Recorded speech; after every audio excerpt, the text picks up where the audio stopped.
Hello, hello, everybody. Welcome back to Realnesss with 3 S's. I'm your host here, Chantele Francis. Over here beside me is my lovely co-host, Michelle. How are you, Michelle? I'm great. How are you? I'm pretty good. Thank you. Happy New Year. Happy holidays. And down beneath me today, we have Fanta. How are you this year? Fanta, I haven't seen you since last year. How are you? This year, I feel I'm just so excited to be back. I missed you guys so much. Me too. You did. I missed you guys so much. So yeah, I'm happy to be back. I did, of course, watch the last episode, and I watched it with my parents. And it was actually really funny because my mom loves reality TV. Like, that's pretty much all she watches.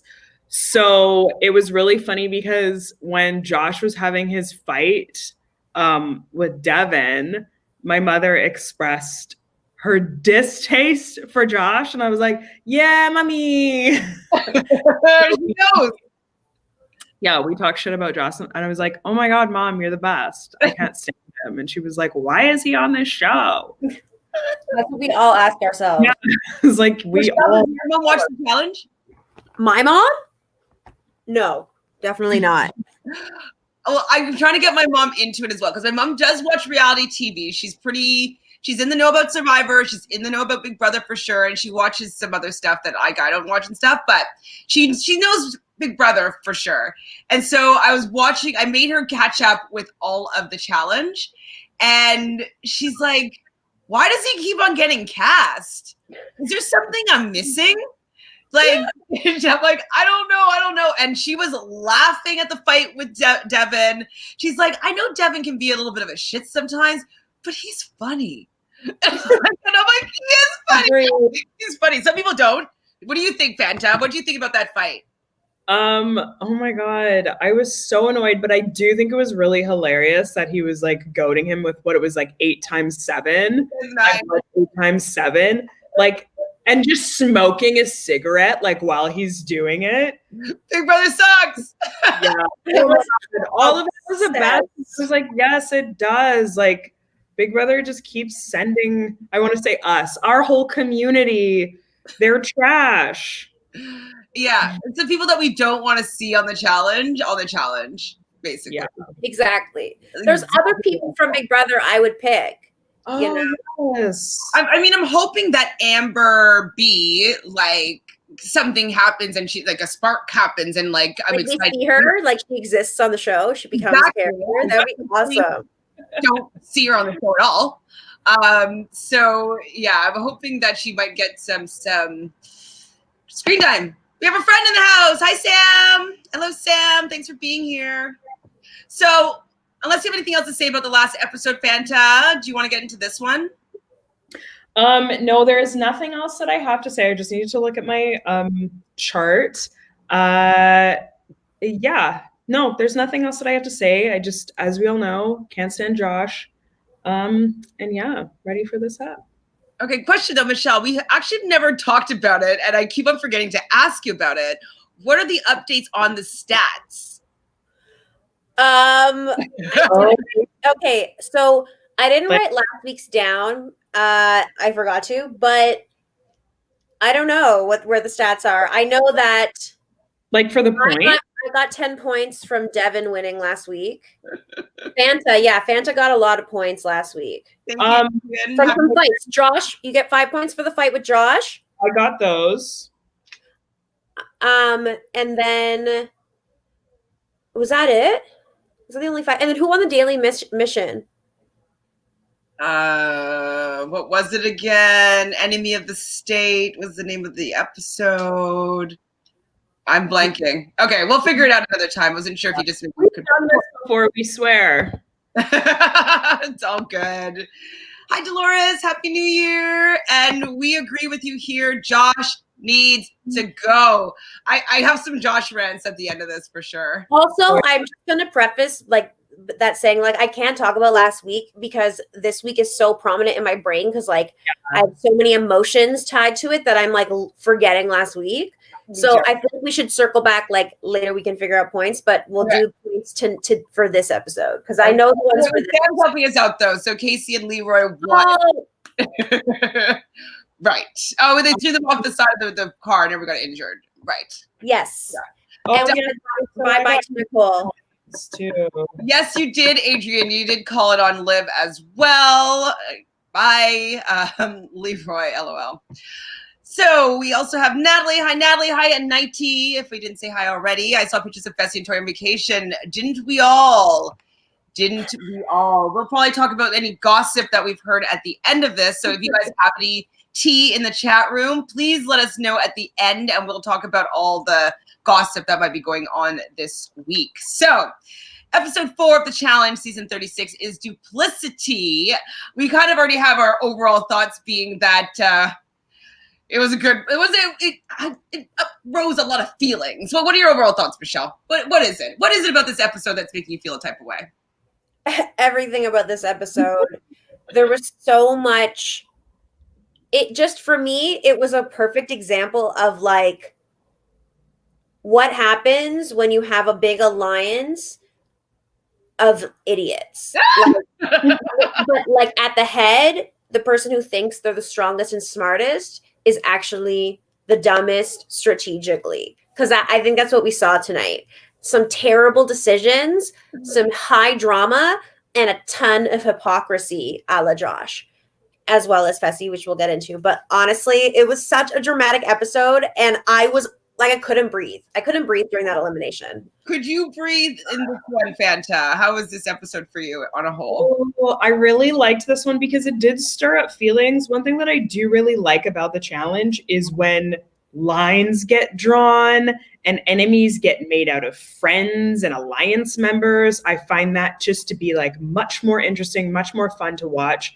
It sets the rest of the episode up really well, and it also sets the rest of the season up really well, especially when stuff like this happens this early. Mm-hmm. I agree with you. It was really intense and in a good way, even though it was, Well, it's not completely in order, but it's kind of in line with what you're talking about right now, Fanta.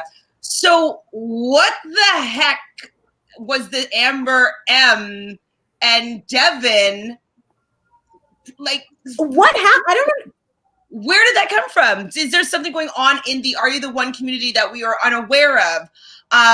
Like, it just came out of nowhere, and I'm just wondering if either of you have any sort of inkling as to where that feud began. I honestly just believe it was just a case of like Devin was just power egomaniac. And maybe a little bit drunk. What's that? Maybe a little bit drunk too. A little bit. Maybe he had a couple too many loggers, but I think that it was definitely a thing where like it was an IPA.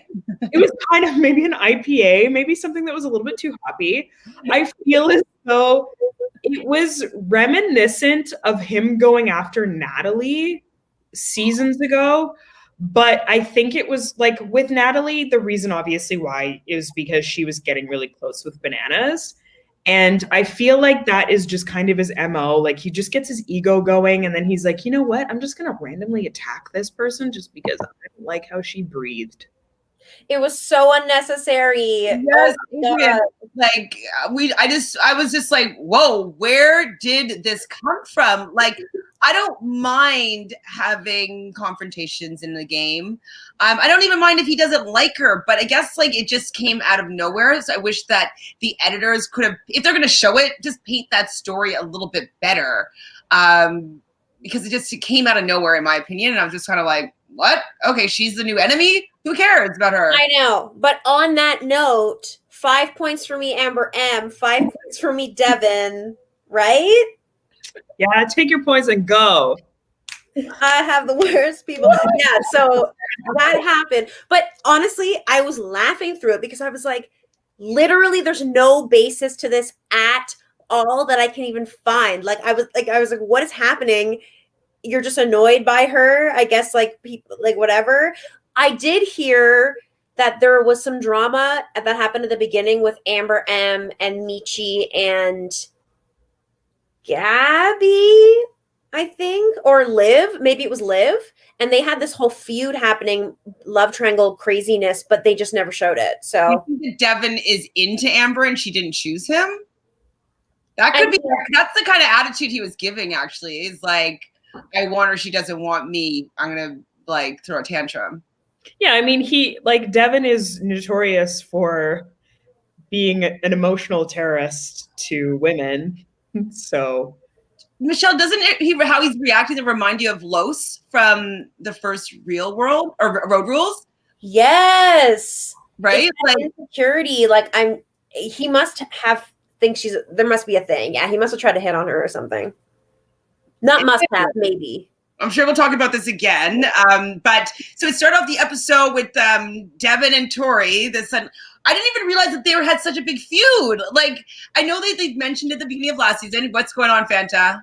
I don't. Okay, so this is where they felt like this is what Tori was saying, that it really came from Are You the One Second Chances?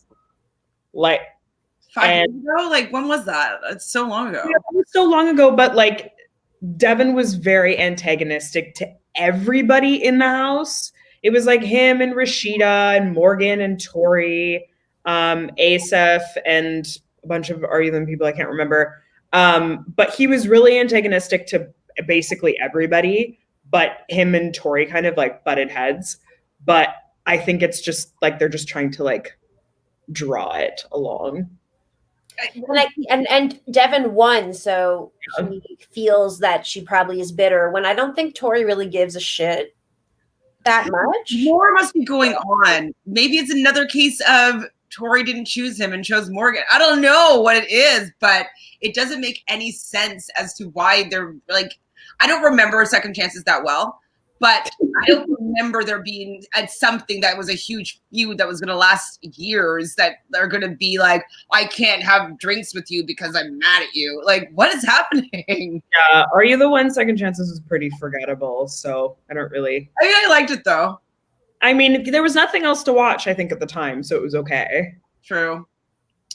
Another duo that I didn't know, well, maybe I did know, but I was reminded of it. Tori and Anissa are besties.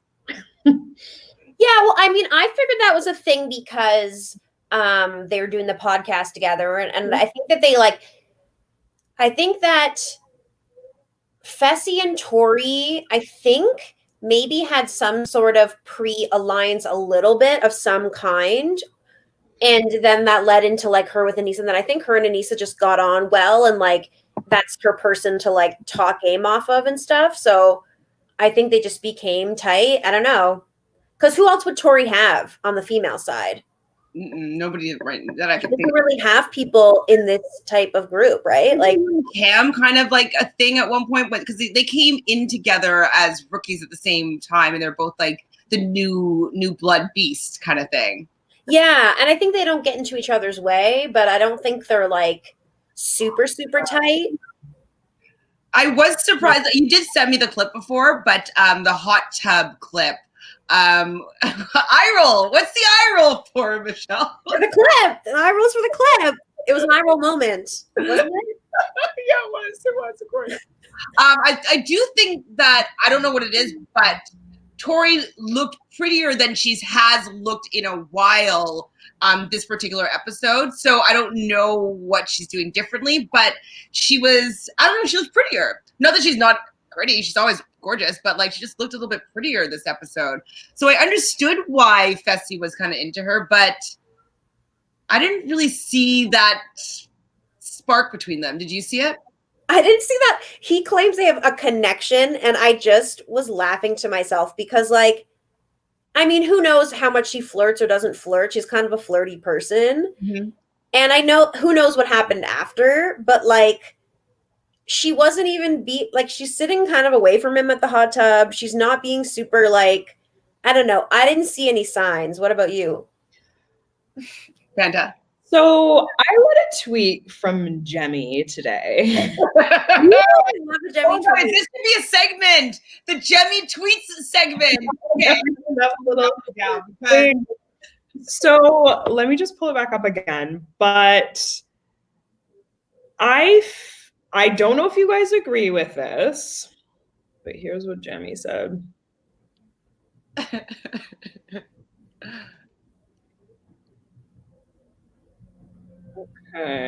Just gotta sift through crazy day tweets, but oh my gosh. Okay. This episode just 100% confirmed to me. I know how much stuff truly goes on off camera that Fessy and Tori definitely had going on this season, had something going on this season. So I find it, I mean, obviously I find that very interesting because I could see, like, and I don't want to be the one that's like, oh, she was totally cheating, but I could see like her really being careful. Even both of them really, but I could see her really being careful because Tori is really good at controlling how she portrays herself like all the time. So I could really see her being extra careful, especially in front of the cameras, and maybe like when the cameras are on certain times, she would like make sure that she had her distance from Fessy. That's a possibility because I don't know, it's kind of interesting that like filming was finished and then they were like dating or they're like on vacation together. He's quick. No, she did post. So, like, after that clip came out before the episode yesterday or whenever it came out, she posted on her Instagram story saying, like, I see how this is being edited, but just because Fessy says he's attracted to me does not mean I cheated on Jordan. I never cheated on him, like, kind of thing. It could also be one of those, like, he kisses her in a moment and she says, no, I can't. I have a boyfriend. You know what I mean? Like, it could be one of those, like, no, stop, I can't do this. But like I could see maybe something crossing a boundary, you know? Release the tapes, MTV. I want to see it. We want to see it. I wouldn't put it past. I wouldn't put it past. Mm-hmm. I just don't know like how much sway she has. Because you know, people like Bananas, they've gotten away with secret hookups so many times and stuff. But I don't know how much sway she has of whether it would be shown or not. I don't know. I'm curious. But then Fessy specifically says in his confessional, like, she's engaged, so like I know I'm not gonna go for that. So in the meantime, I'm gonna like go second best or whatever. Like how nice are you? He's everything that came out of his mouth in this episode, honestly. And Gabby, I think, is gorgeous, for one. And I loved that when like he's kind of chatting her up a little bit and she just kind of like sees right through it. It's like he's kind of cocky and I like it a second and then I don't.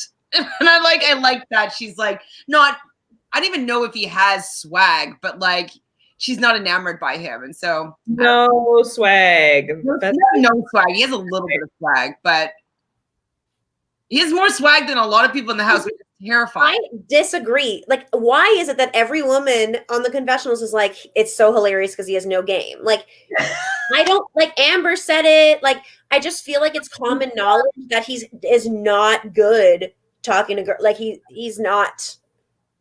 can't, no. He doesn't have game.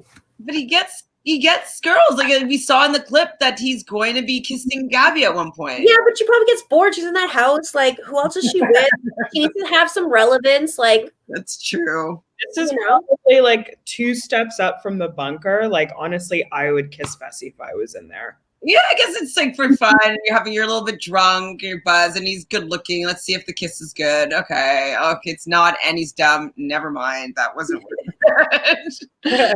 Oh, she's gonna have like the walk of shame to like the bathroom after she makes out with him, you know? So we see Teresa warning Jay that Jay is that could be in the hot seat and whatnot. I'm like, we're starting to see Teresa having moments in the game. I'm like, is she going to be going in? So they're starting to paint the storyline that maybe their number is going to be up. And Teresa doesn't feel like she can trust any of the OGs, which I find interesting because the OGs know that you have to stick together or else you get screwed. Why are they not remembering this? What's happening? I don't know what's happening. It's frustrating, but like she can't really. I get it because they turned on Wes. They turned and Teresa and Jay are kind of in this weird middle zone. Like they don't really have problems with people, but they're not that huge. So they're people that someone is going to throw in at some point if they want to get their skull. Mm-hmm. Although I think it's a mistake to underestimate Teresa because she's strong. Yeah. I think it's more so the J part. I think they're all assuming, I don't know when we found out that Liv was going to be out of commission, but they probably knew at this point that Liv wasn't around. And so that Jay might be a possibility of being thrown in because of his size. So I can see that happening. Okay, this is a little bit gossipy, but I don't know if you guys have seen this. So Adrian asked, did y'all see Nicole D's tweet in response on the Wendy Williams meme? I can't with her. What was it, Michelle? It was so good. So you know the Wendy Williams challenge meme page? If you don't follow it, it's like called Wendy Challenge or whatever. And they post clips of Wendy Williams, but they'll put a picture in of a challenge person. And it's a clip of her saying something about the person that's usually it has something to do with them. And it'll shade some of the players. And so there's one that she had on the page of Nicole, and it was Nicole. And all she said was like, she's unlikable, blah, blah, blah, like some bad things about her. But it's a meme page. And then Nicole tweeted it and was like, at Wendy Williams, like, I don't watch your show and I couldn't find the full episode, but the clip I'm seeing of you saying I'm unlikable, like that just shows how much you judge people without knowing the real story, and like good luck to you and like blah blah blah blah blah, this whole thing. And then everyone was like posting it being like, you idiot. But then she did repost later being like, I just found out like it wasn't real, jokes on me I guess, ha ha. I need to find that. It's so, oh my god, it was a great moment. That's very on brand for the strong infant. A fit infant. Adrian also says about Big T, which I thought that her story was really like heartfelt and kind of sad, and you know, she mentions that both of her parents passing away when she was really young, and Devin was kind of bonding with T in this moment, Big T, because he had lost his father. We know that he was going through a lot when he was getting in his first fights with Banana. So I was happy that they were seeming to have a little bit of a bonding moment there. How did it switch to Amber being the enemy and him like walking off and leaving while like Big T is crying? Like, it was weird. It was bizarre. Yeah. His ego just took over in that moment. But Big T had some really great moments in this episode. That was one of them. She really did. Like like her judgment on people. I was like, yes. She really shined this episode. She's incredibly intelligent. She really has her finger on the pulse of the game, and she's very quietly strategic. And I think that her and CT, that makes a good combination in that way. And maybe, do you think that maybe Devin likes Big T and Amber was cock blocking him? Like, I don't know. It's the whole dynamic in general. It was weird. But I agree with you that Big T is really shining. Like, they're allowing her to narrate a lot of the season. And that's a role that's usually a Banana's role or, you know, a CT role. Like, she's really getting a lot of confessionals that are interesting. And I want to hear what she has to say in comparison to Casey last season that only retold like what happened in the competition or the challenge or whatever. So I am happy that I'm seeing her in this light because I think it means that MTV likes her. Big toe. Big toe. Natalie says this. Is this a real thing? Natalie and Devin rivals 4? Is that a request? Is that an eye roll? Is that like, what is that, Natalie?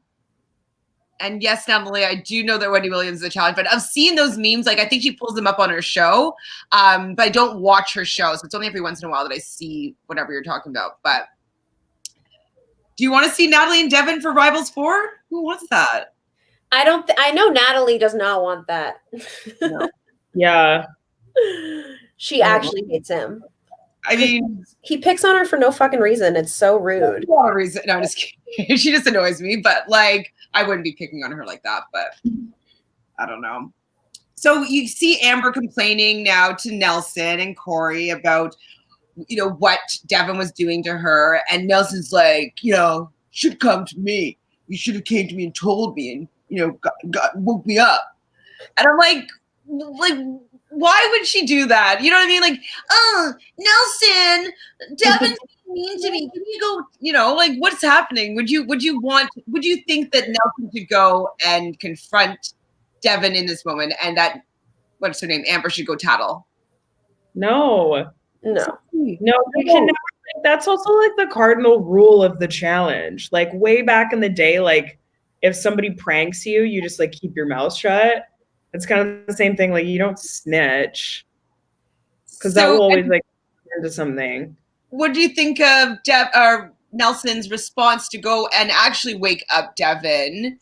I didn't even know what he was trying to do there. It was not a good idea. Like, and also he's saying the same shit that like, oh, she was crying. It's like she wasn't crying. She was chilling and she was just complaining and shit talking, being like, he's a piece of shit, whatever.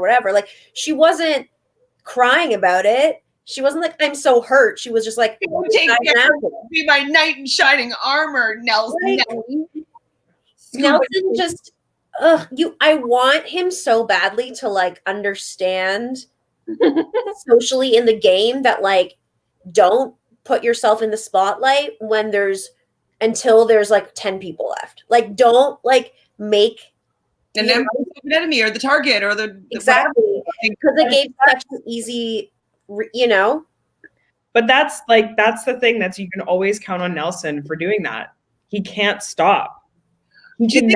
Okay, I just had a flash of a thought here. Do you think that maybe it's because he thought that he can go and take Devin's skull, so he's not really scared of him? And I think he just assumed that Devin's doesn't have power and that Devin's not going to win the next challenge. I think he was like, there's no way Devin's going to win a daily challenge. Like, doesn't matter. I don't have to worry about it. He probably didn't see it as like a big deal. Exactly. That's exactly what happened. And like, I love the fact though, like I know a lot of people can't stand Devin. My brother hates him. It doesn't bother me because I just can see his game so clearly and he just trolls people and people just fall into his traps. But he's just like, I'm sleeping. I'm not having this conversation with you. And then eventually Nelson's like, well, like I'm leaving you. Like I'm out of here. And it's like, why did you show up in the first place? I laughed. Or chuckled a little bit there. Nelson is not a skilled tactician. What? Nelson is not a skilled tactician. Like, he doesn't know how to talk to people. He doesn't know how to strategize. He really doesn't know how to play this game. I don't know what number season this is that he's played. And he's just not getting any better. No, not at all. So now he's put himself on the target list with Amber, who Devin already dislikes, to Devin. And it's their fault. Like, I guess, okay, Amber, yes, Devin was treating you poorly or whatnot, but there's some part of you to win the game has to kind of play into it a little bit and maybe apologize or be like, can we work something out? Like, to keep the animosity is not good for your game where you're a rookie, you're small, and potentially this person could have power. So I thought she made a rookie move. Rookie mistake for Amber. So the daily was drone control. Can you explain to one of you what this challenge was? It was essentially the most hilarious challenge. One teammate has a controller of a drone. The other person has goggles. They can like look and see what's going down. And they're just trying to find this like grid that has a code, like a binary code with like 1, 2, whatever at the numbers at the top. So the person who's looking has to go and see the code and then type the code into this like thing. But in order to see it, you got to get the drone there, which apparently was a very difficult thing to do because every single team just crashed their drone except for one team. Like literally no one could get it together except for the team that won. What are you going to say?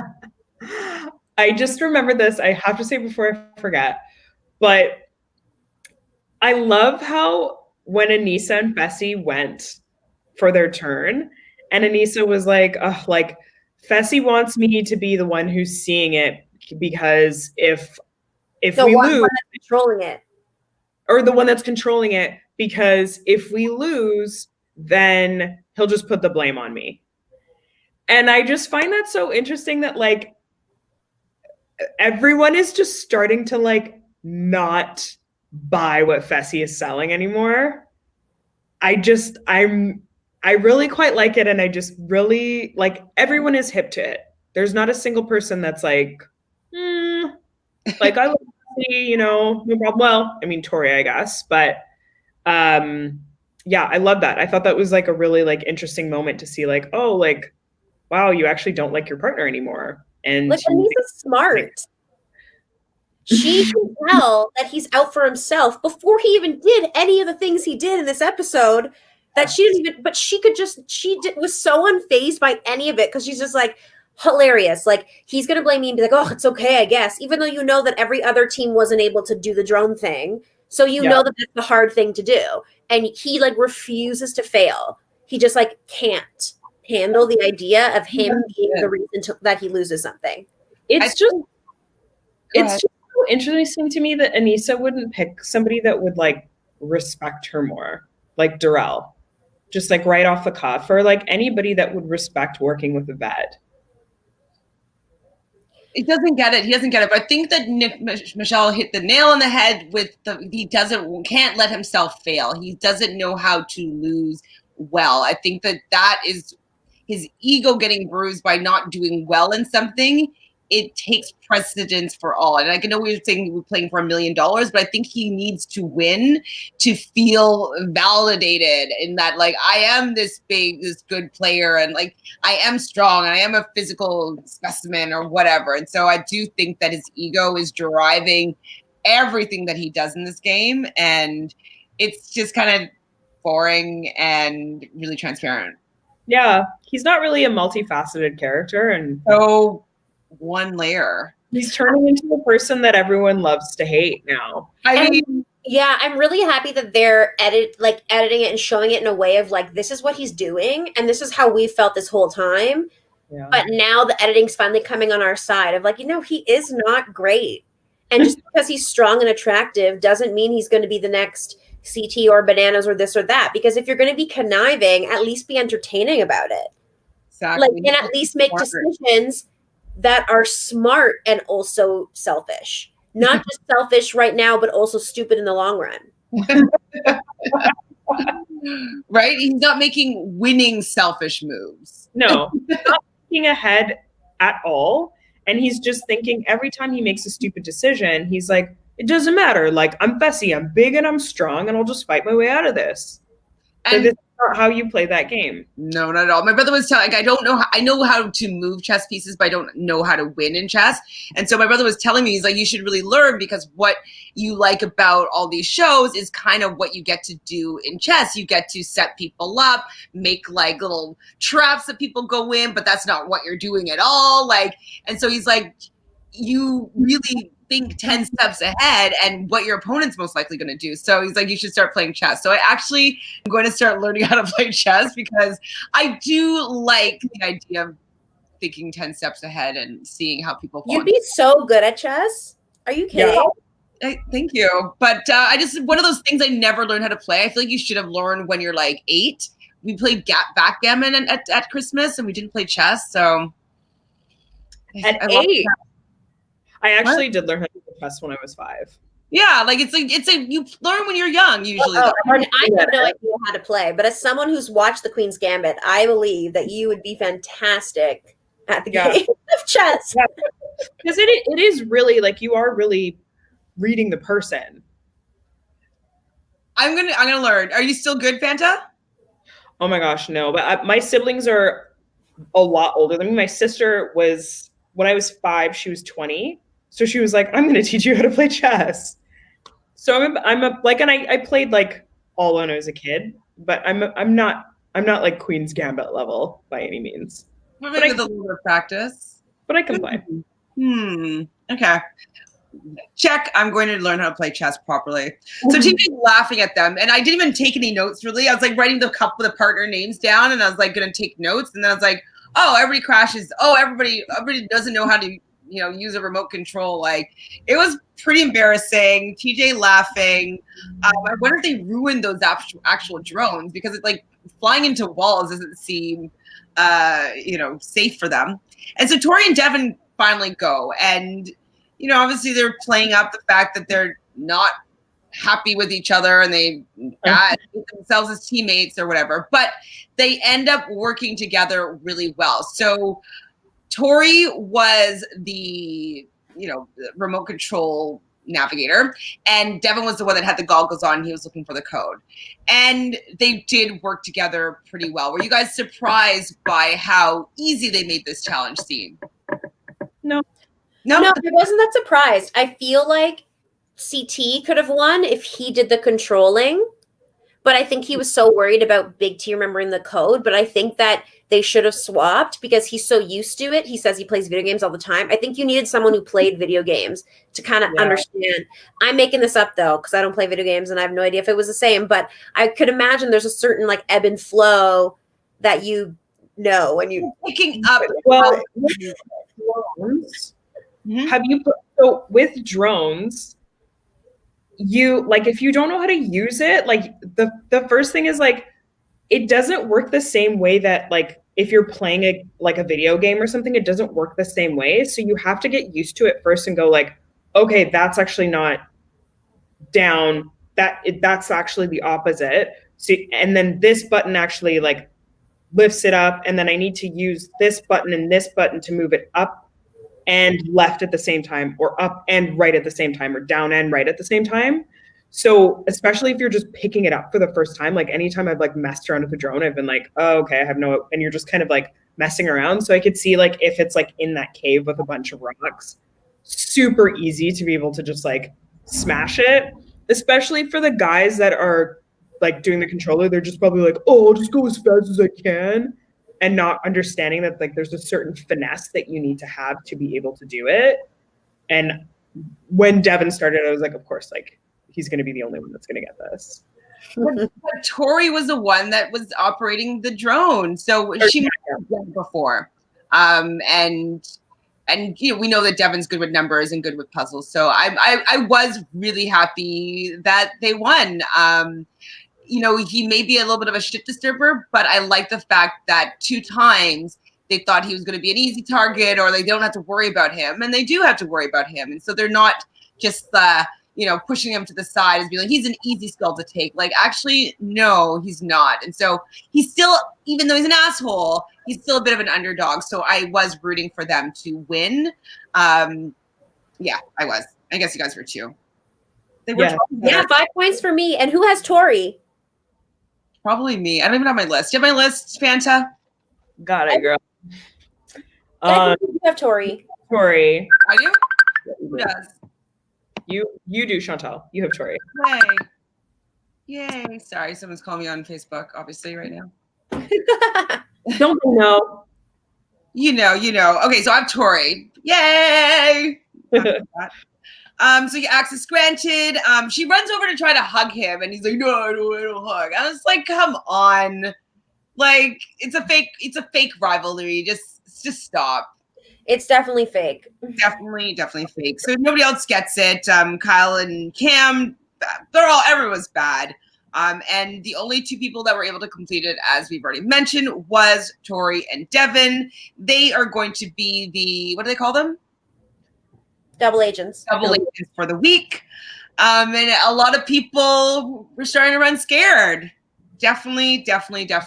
But they're going to both want different things. So I did think it was an interesting pairing, especially since all these new couplings are with one person from one side of the house and another person from the other side. So I was going to be really interested in how they made these decisions.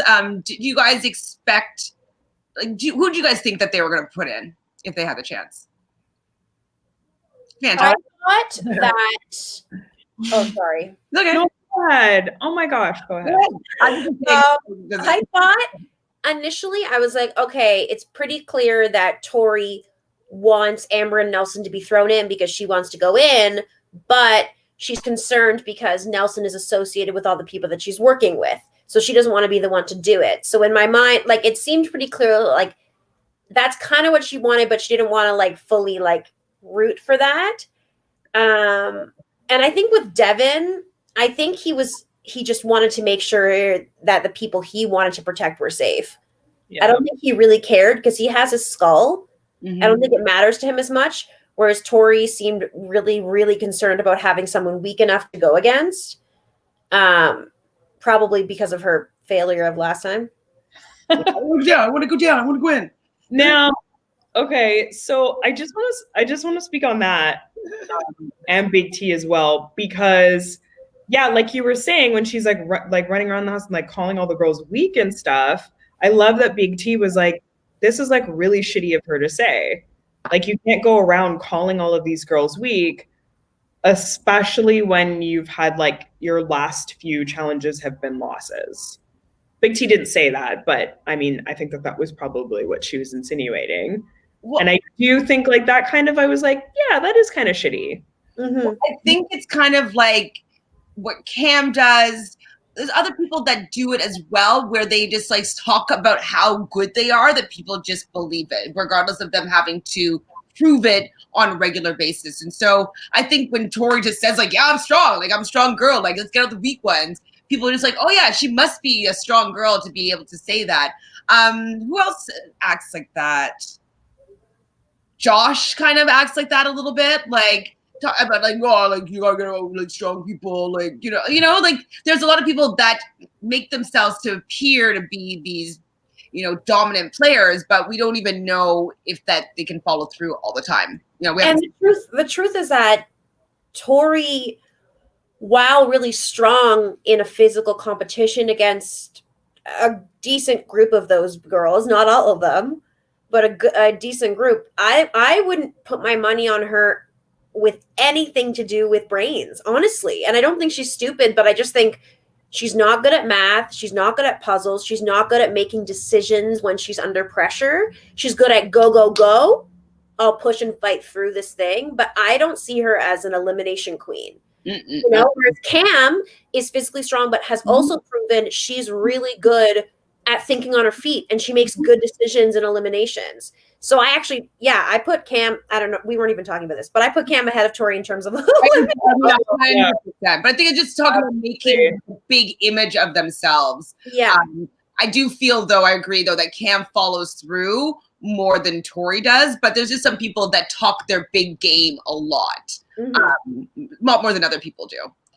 Sam loves Big T confessionals. Absolutely agree here. I think this was back before, but I agree it was totally unnecessary. I have to wonder if something happened off camera that we didn't see. Exactly. I think she's talking about Fessy and Tori there. So your segment again, Fanta, the Challenge Club Dome. Did you have a moment exciting at the Challenge Club? Was there a particular moment? I did like the dance off that Corey was having. Was that with Fessy and Nelson or Nelson? Nelson was dancing up a storm. That was kind of fun to watch. Fessy trying to get Gabby to fall for him made me gog. Totally. Even though we know what happens at some point. That's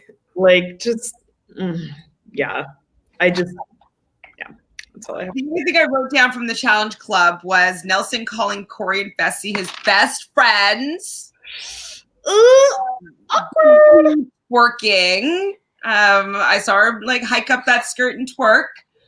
Is that it? Yeah, I think that's all that happened at the club. I think we need them to go back to Mexico and have shots and glow cups and stuff, I think that because they're obviously going to do another season while it's still COVID. And I think that they need, the next place that they go to, they need to also have people quarantine so they can bring them to the club. So strangers and stuff. The people who didn't get picked, the people who were replacements can come to the parties for drama. Yeah. And then they leave and stay in their own house, and you can watch that as part of an after show. You have your feeds or whatever. A live feed. Challenge live feeds. I'd watch that for sure. And all they know is that if someone gets hurt, it's their time to shine. It's true, right? There is those people. There's always going to be what are they called? Backups or whatever. So I'm sure that there are at least a few backups that are there. Yeah. I just like, we need something else at the club. I know. It's too big too, and it's like a big dance floor, and people are just like kind of sitting on the outskirts and like watching a couple people dancing for the camera. But it's kind of like, is that really fun? They should get a cardboard cutout of Joseph and put it in the corner, like of him just like sleeping. Before. Yes. Yes. Yes. So Devin doesn't want Tori to go in and get her skull, but Tori wants to go in if it's hall brawl. I thought this was interesting because I understood where Devin was coming from, because even if it's hall brawl, I think he knew most likely with Liv not being there that it was more likely to be a men's elimination. So the fact that Tori kept to be like, I'm going in, I want to go get my gold skull when it could be a male elimination, I thought it was kind of a little bit dumb, didn't you? Exactly. Plus, knowing that the last time that this happened, it was a guy's elimination, doesn't matter about order. So why would they leave an extra person when they said, oh, you're going to get your partner, whoever's left over, said that to Michi? That means it had to have been a guy's elimination, unless they were going to do some weird double or triple, whatever. So they knew that that was going to happen. It was confusing to me how much she was like, yeah, we'll find out when we get there. It's like, you're not going to. At all. Like, that's so Tori. That's like her, like just gassing everything up. Like that is just so on brand for her. So on brand. So on brand. So this is where we see Fessy chatting with Gabby and doesn't want to cross the line with Tori. We kind of talked about already. You're right though. He doesn't really show to have any game, and Gabby isn't falling for it at all. Then cut to another scene where Tori tells Josh that Devin hates him. When are Tori and Josh besties? Where am I? It's an hour and a half episodes. I've watched every season of the challenge. I listened to different, podcasts. Like, when did this relationship develop? She was so plastered. Did you not? Like, okay. She seemed to me so under the influence when she was talking to him. She's like, and he hates you.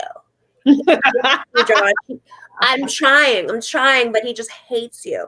And I'm like, queen, like, she was just drunk.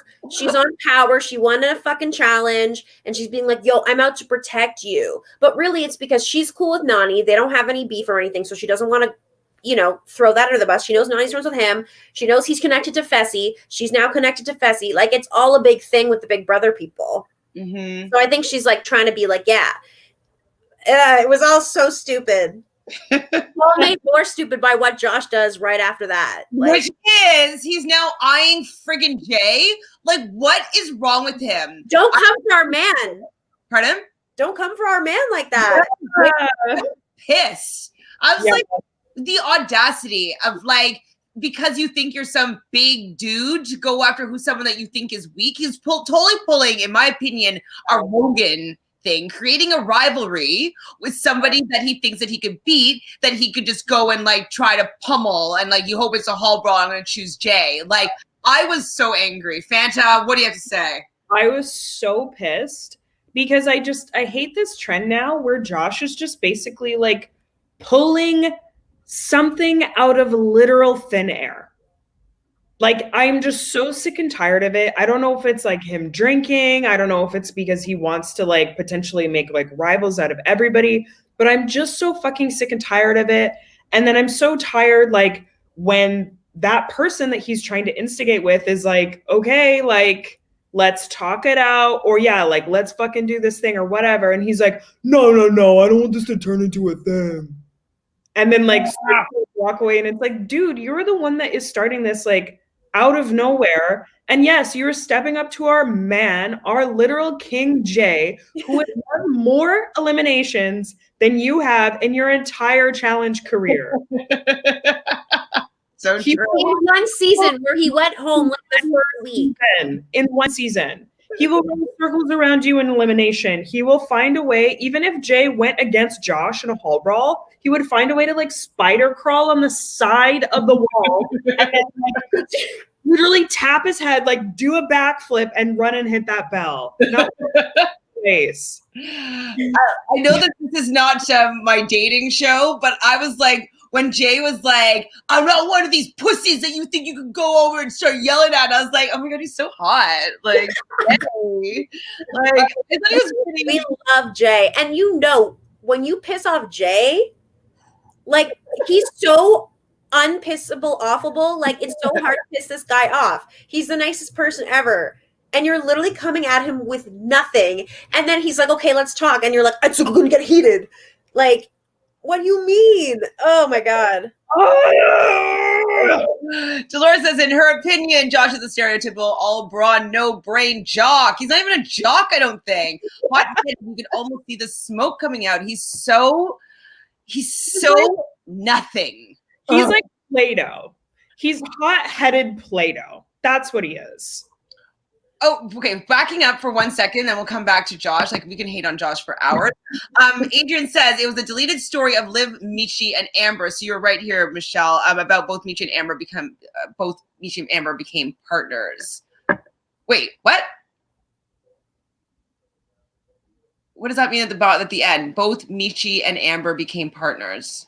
I think they just mean, and then they became partners. I think it's just like a. Are they now? Oh, I guess. Oh, at the end. Yeah, they're partners now. Yeah. Okay. Sorry. That's what they mean. That's what you mean. But this is, I agree with this as well, Natalie. We all. Yes. I don't need more Josh. I need more Darrell. Even if it's low key, I want to see him talk to his partner. I want to see him roll his eyes. I want to see his confessionals that everybody's stupid and young. They don't even know how easy they have it. Adrian says, yes, Jemmy went off today. Okay, to be honest, I do think we need to have a Jemmy tweet segment. So I'm going to keep an eye on those Jemmy tweets. YouTube, please, Fanta. I know you always have her on notifications, so please keep some. Poor Gabby really had to go mess with Fess. I don't know, poor Gabby. Michelle, I think you were right when you said that she's bored in this step up from the bunker. And he's decent looking enough. Let's see if he kisses well. You know, why not? And okay, so yeah, he gets the blonde girls. Well, Tori's not really that blonde right now. She's still blonde-ish in that one. Floppy Fessy, FF.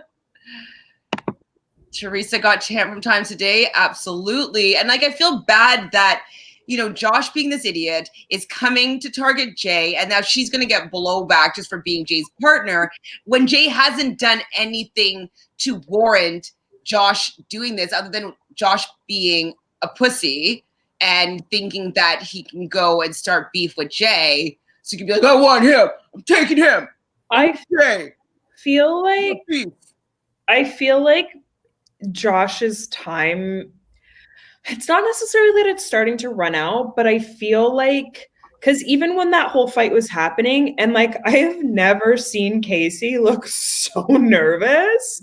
Like, she was just like, shit. Like, Josh is really starting to become a liability for his allies.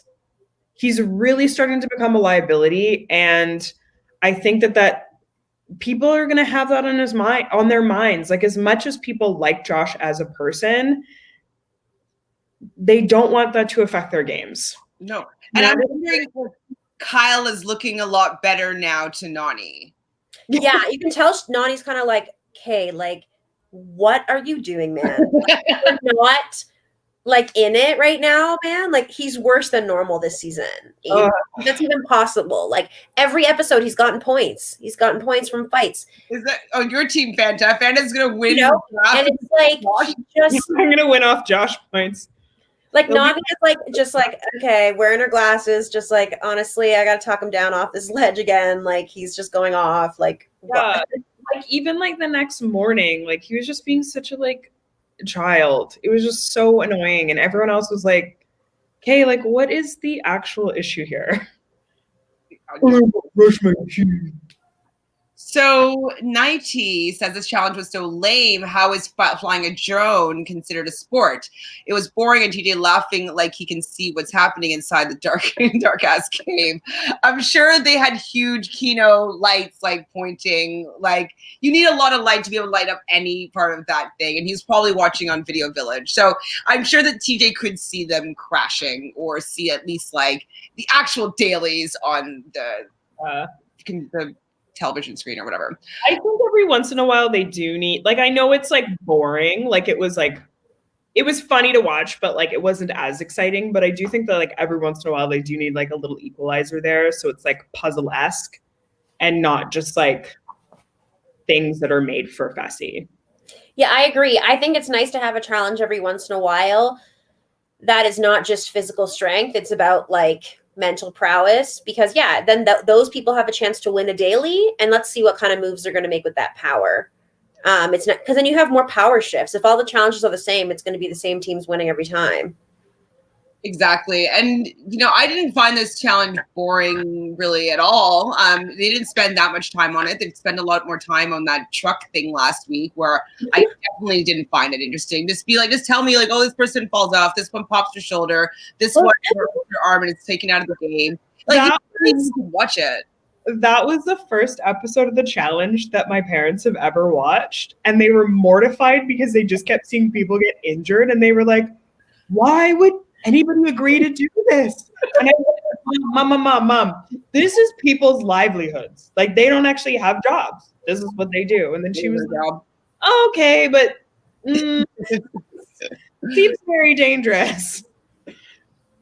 Yeah, no, definitely dangerous. Definitely, I didn't really like the challenge. I like this challenge better than the other one. And I guess it's because, like I always say, I don't care for the American Ninja Warrior style competitions every round. Like, I like things that are a little bit different, winnable by different people, as you've already said.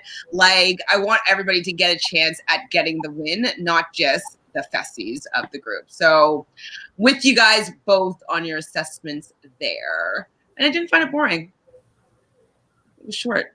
I swear Nelson was trying to flirt with her. She never looked him in the eye. She totally wasn't into it. With Amber? Yeah, I think it was Amber. I mean, I think that he definitely, remember when he was like doing the confessionals, he's like kind of like my girl, and that's why I want to go and stand up to Devin to like, I am the man who will fight for your honor. I think that's why he picked her to begin with, and it was so funny how Corey was like, bro, like, why did you pick her? And it's like the most intelligent thing Corey's ever said was like, come on. Nelson wasn't thinking with his brain. No. With his brain at all. So if you guys can help me clarify something. So the deliberation happens. And LeRoy starts calling out a few names. And like, I was just doing something else and I got distracted. And then Nelson cuts him off. Can you just explain to me maybe the beginning of that deliberation? It wasn't really, it did kind of come out of nowhere, because it was essentially like they were just kind of there quiet. And LeRoy was like, okay, guys, this is going to be a tough one. These are kind of the names that have been brought up today, kind of thing, which was Jay, Nelson, and who was the third one? Jay, Nelson, Amber M, or whatever he was saying. And then Nelson was like, yo, this has nothing to do with me. Kind of cut in. Yeah, it's because he like, again, this was like his like, fight for your honor, like you just so eloquently did. Oh, right. Yeah. Because he was like saying about Amber, he was like, you know what, Amber's like, she's real tough, like you're underestimating her. Like he just has, like, he's just going off the rails, right? And again, it was so funny because Corey chimes in again and is like, dude, like, no, she's not. Like, I like two things, which is so funny because like LeRoy jumps in and is like, yeah, but like, don't send us in. Like, also is in like, dude, what are you doing? Like, even if she is strong and you truly believe that, it doesn't do you any good to say that she is strong. Like, just keep your mouth shut. Yeah, don't like light him up and everybody start being like, is she strong or isn't she strong? I'm like, is there something that we don't know? Like, it's just not good to like talk about your prowess in Deliberation. Mm-hmm. And I'm like, Nelson, like, how many of these have you done? It just reminded me of like how much of an asshole he was to Kayla that time. I'm still not over that. No. Just like how rude he's been to people. And it's like, but then you go back and forth. You feel so bad for the guy at the same time. No. Oh, man. Entertaining to watch. Like, it's just so funny because you're like, oh my God, you're so dumb. But he's like also very entertaining. I mean, we all know this. We know what we're gonna get from him. I did love though Corey be like, "Cut the shit! Nobody's scared of Amber." Nobody. So we see the incoming data. It's classified. Tori doesn't want to go in, and they do find out that from the deliberation that it is Amber M and Nelson that are going to be in the crater. No real surprise here. Maybe there was no surprise. What? Is it called did you call it the crater? Isn't it the crater? To go into the crater? Chamber. Oh, it's not. The crater's the elimination floor. No, the crater is Amber and Nelson. It's called oh my God. I just like, it's a lame name. Anyway, sorry, continue. Yeah, we've always thought it was a lame name, but the crater is the Oh yeah. They're going into the crater. It just hit me again, like how bad that is. I swear to you guys, like a whole ass team of producers, and that's what they got. Sorry, Chantele. It steps up from some of the things that they've done in the past. So this one, someone was running with this idea, and they're like, and it would be like a crater, like on the earth, on the moon, like I don't know, it's just kind of dumb. So the crater, and it's going to be Amber and M and Nelson going in. And Tori's eyes are starting to dazzle again because she wants to go in if it's Hall Brawl, if it's Amber, forgetting about the fact that it's most likely going to be a male elimination. Tori, just like shut up here. But yes. Okay, so since when though can Tori control Josh? Because this is what part of her talking with Devin was like, don't worry, I can control Josh. Nobody can control Josh, not even Josh. No, she was just spouting some things. Honestly, I don't think there was a lot of validity to what she was saying in that. I think she just was trying to get herself in the best possible position. The truth is, like, I don't know, man. Like, when they got there, I was just like, what makes you think that it's going to be a female elimination? Nothing, especially if you look at what's happened from week to week with injuries.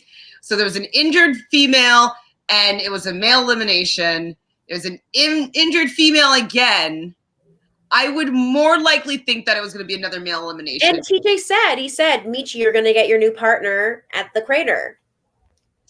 I don't think that Tori is stupid. I just think that she just likes to I think she was just really doing that for show. To be like, yeah. I don't want to go in. I want to go down. She's just really gassing it up. Like, okay, I'm going to do this thing.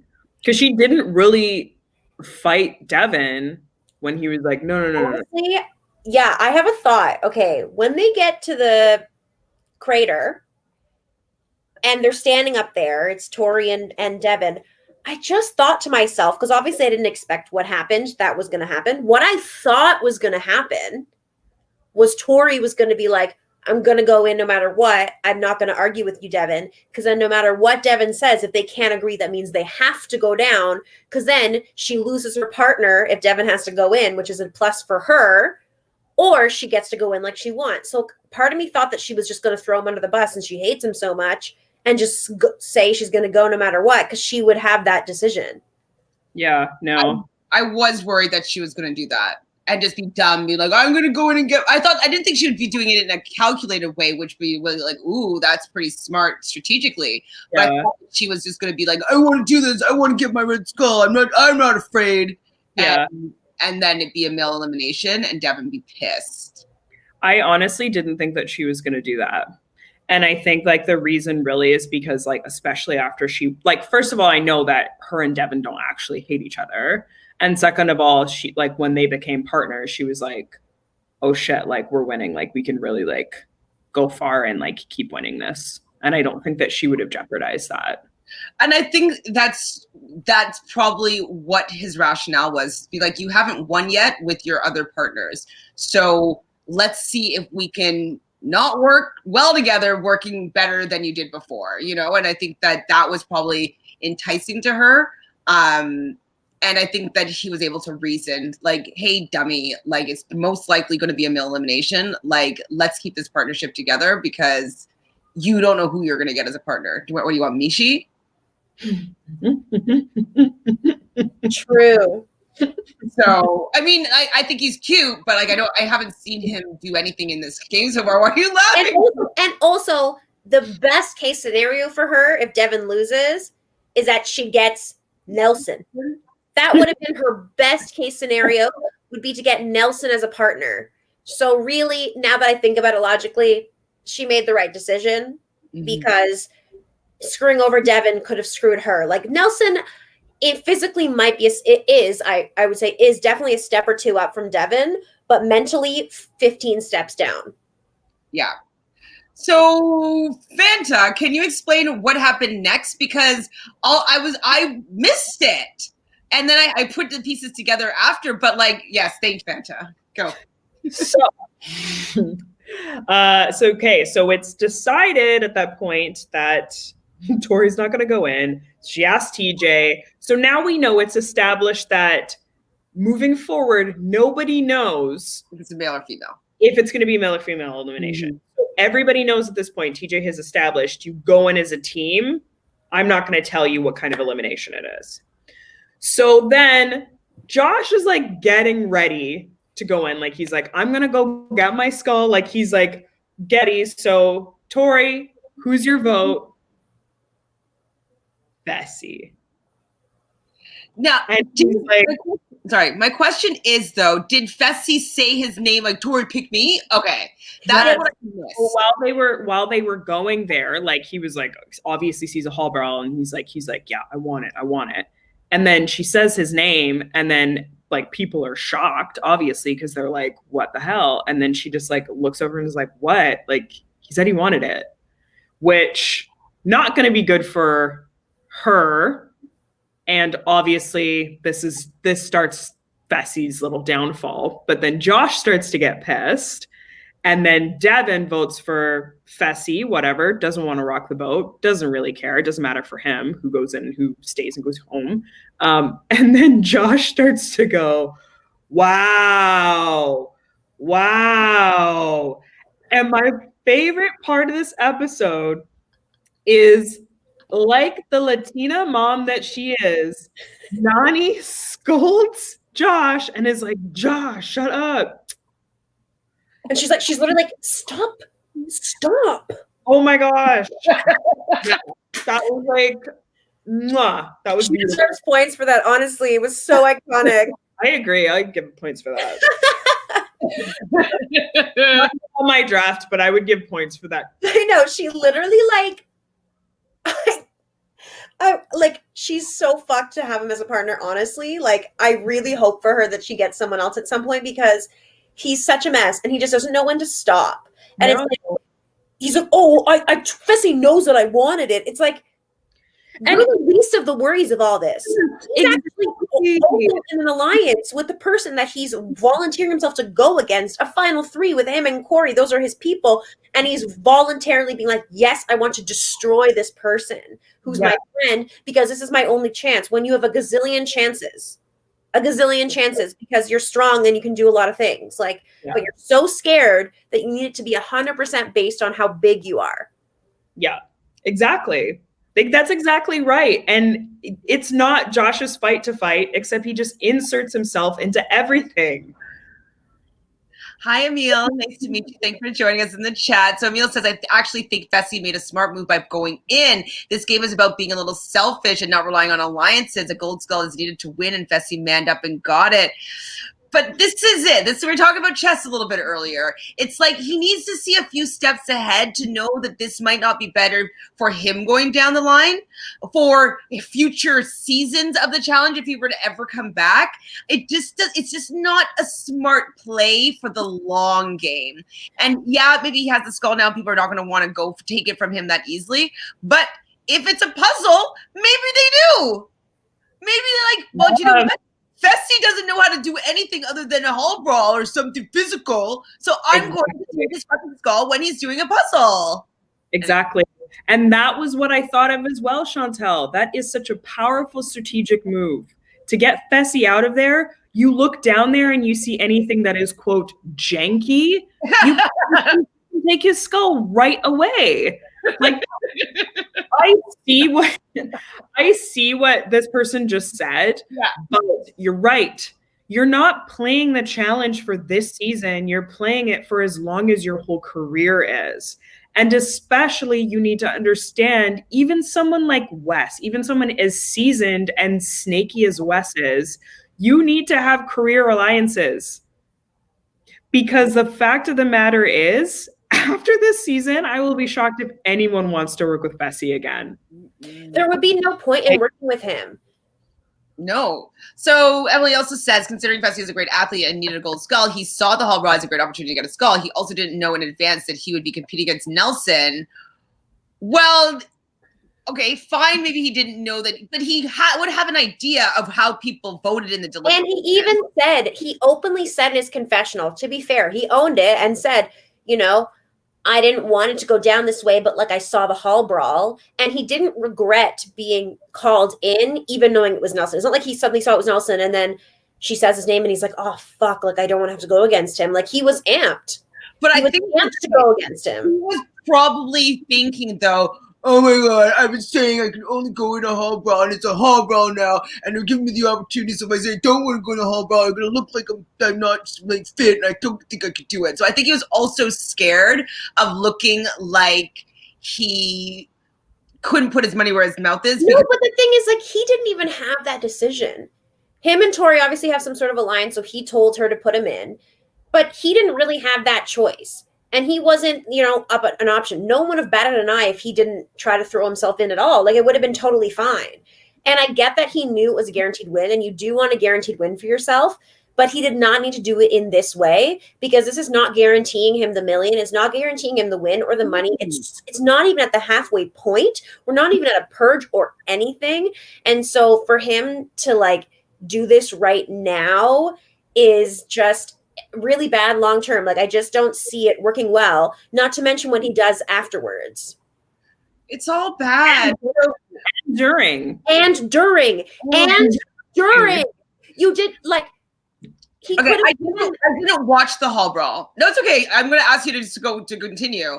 I didn't watch it, but because like my screen froze, and so I had to run and get my phone to be like, I need to see this hall brawl, because I was seeing like the tweets going up and like Fessy, and I'm like, what's happening? So Michelle, what happened in that hall brawl? It was honestly, I haven't felt this way since the Rogan and Jay thing. And I felt it even worse, kind of, but it was it was exactly kind of the same thing, where they ran at each other. They met pretty much halfway. He's got Nelson kind of under him. They're fighting. Nelson's not moving. They're not moving. Like, Nelson's doing a great job, putting a great fight up, blah, blah, blah, blah, blah. It gets to the point where it's like, okay, they should just get up and try to run. But Fessy, literally ripping off the front part of his helmet, is taking him and is throwing his whole body weight onto him, right? Just trying to crush him. And then he was getting up, lifting Nelson up in the hall brawl and squishing him down with his body weight over and over. And it was like, to the point that like they finally get to the point where they're like, hey, get up and run. And Nelson almost beat him. It was like a millisecond different. Even by being crushed to oblivion, Fessy couldn't run that much faster than Nelson. Like, it was an arm's reach of a difference. And then even after that first round, TJ's like, hey, no more dirty playing. Like, even says that to Fessy. And everyone who was watching all the challengers were like, oh my God. Like, you could just see this like sadness dawn on everyone, kind of like with the Rogan thing, where it was just like, you're actually just going to do this to someone who's like, Your friend. you could easily win. Not only is your friend, but you could win by not doing that because you could literally just try to move through them and do the challenge. Like even old CT wouldn't do that. Even like young, aggressive CT, even he wouldn't do that in a hall brawl. Your goal is to win. Why do you have to destroy that person along the way? Like it was so horrifying. Especially your best friend. And that was the thing, like everyone was saying, like it was just insult to injury. And I don't know if it was Jay that said this. Somebody said this and they were like, you have 50 pounds on Nelson. You have 50 pounds on him and you keep throwing that extra weight on him repeatedly. Like, what are you doing, dude? This is supposed to be one of your best friends and you're literally like getting sand like in his helmet and almost like ripping his helmet off. And yeah, despite that, like that really speaks to Nelson's resilience. The fact that he just popped up, I literally thought he got it. That's how it was. I literally thought Nelson hit that bell before Fessy did. That's how close it was. Yeah. I saw that I got to the run, like just before the run, it came back to, and I didn't see the horror of it. It was so horrible and so unnecessary and actually made me feel sick watching it, honestly. After I'm already a hater of Fessy and already like saying all these things, you have the audacity to do that to somebody, like to anybody. He was so worried that he wasn't going to win. I think he was actually just that concerned. He's like, I need to make sure I break this guy down. Yeah. It's like, you're doing this for money, for $1 million? It's not for $1 million. There's way more challenges to go, Queen. You got to finish a final to win that $1 million, which so far you've shown you can't be the best at that, even when you have every advantage in your wheelhouse. So, like, tell me again why this was the best decision for you to make. Like, it was very short-sighted. Yep. And I mean, at the end of the challenge, when it was just, yeah, you're right. Like there was just like a certain kind of sadness and like also disgust, especially coming from Corey, and was like, what game is this guy playing? And put yourself in Corey and Nelson's shoes. Like, you're like, it's us three. Even Fessy said earlier in the episode that he flew to LA to go to Corey's gender reveal for his new baby. And like, these guys are three thick as thieves. And you just have this one person who's like literally kind of taking out your alliance members. And you watched Nelson give up his game for Corey last time, and not asking you to do that, Ovs, but you watched this person do that and you're going to do this to them? Like, ooh.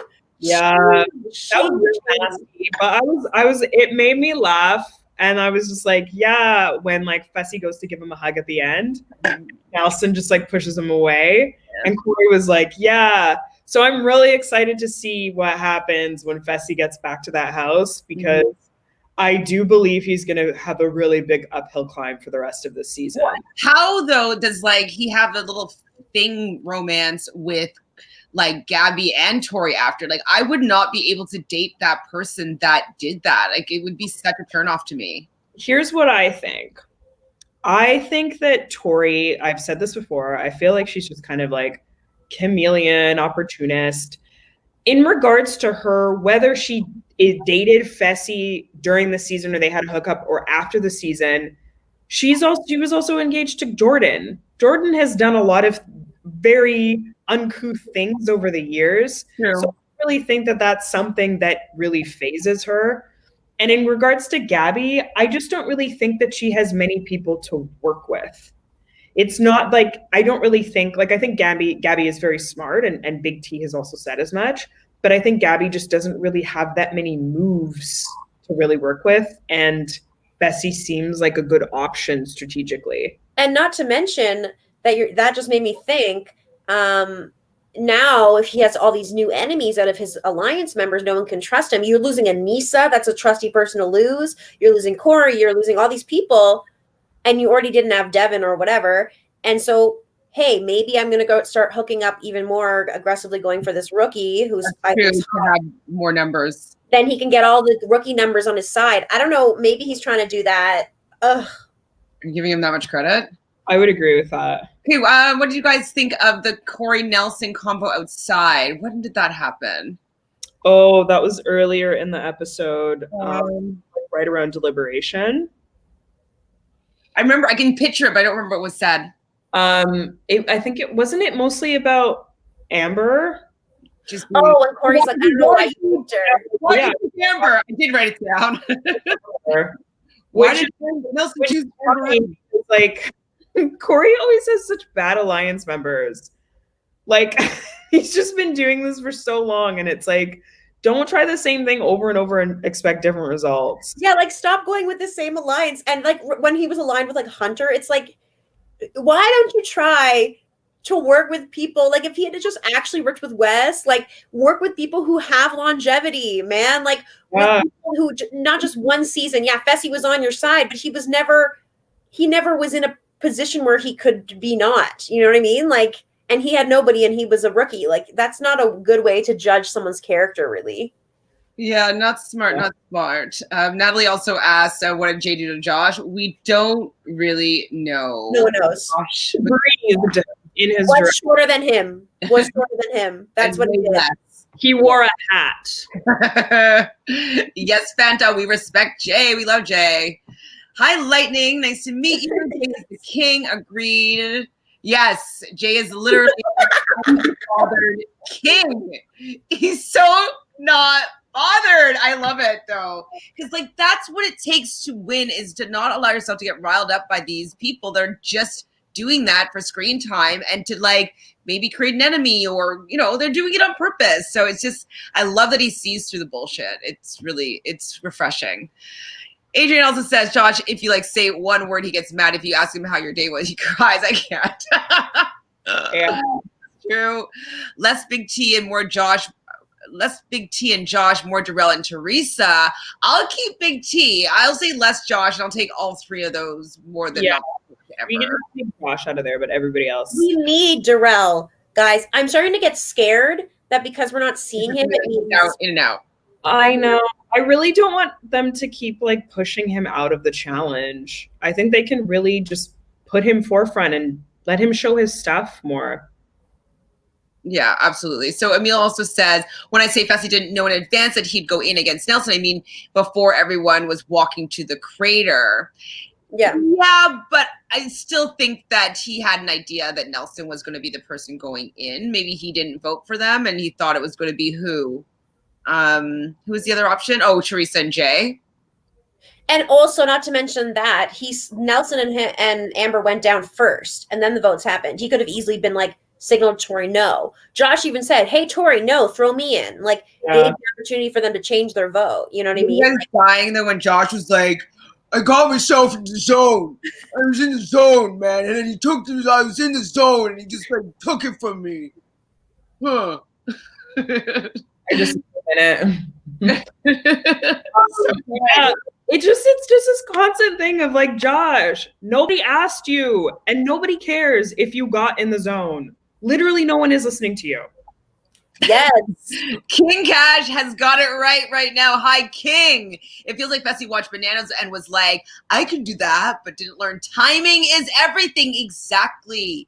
You got to know when to strike. You got to hold back. You have to have patience and resistance before you make your moves at times. And he doesn't see that. He doesn't realize that there's still literally 10 episodes to go. And if you really want to have a long challenge career, you want to be multifaceted, right? You don't just want to be the big guy who can crush people. That's like a Rogan. He's gone. Bye. It's like you want to be someone who's known as doing good at everything. Don't you think you're good at everything? So then why are you just putting yourself in this position? I just don't understand. Me neither. And Adrian's coming for Lightning Pro. You mean less Fessy and Josh. Correct. Correct, Adrian. I don't mind seeing more Fessy if it's just like the Fessy takedown from now. Yeah. I don't know, man. I think he's still going to be around for the long haul, I think. Because it's kind of like what can happen besides him getting thrown in, as you said, to like a puzzly thing. That would be amazing. Or maybe a balance thing against Jay, like a balancing like wins. Balancing into a puzzle. Lightning Bro says, to be honest, in my opinion, Big T is overrated, but yes, less Fessy too. I think that Big T is doing what she does best, is being likable, being social, and potentially getting her opportunity to prove herself. I like her around. She doesn't bother me at all. Lightning also says Kyle and Jay are my kings since Wes left. I can take it. I like them both. Kyle, we've started to like more this season.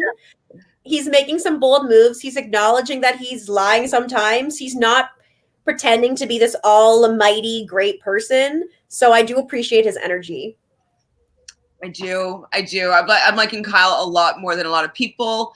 I like the fact that he went down, he got his skull, and then he came back out and he's quiet. I also gave a big fuck you to Fessy. You did? Oh, but it's for like for what? What do you want? Oh, yeah, of course. Like, because Fessy's a fucking pussy. I love that. I loved it.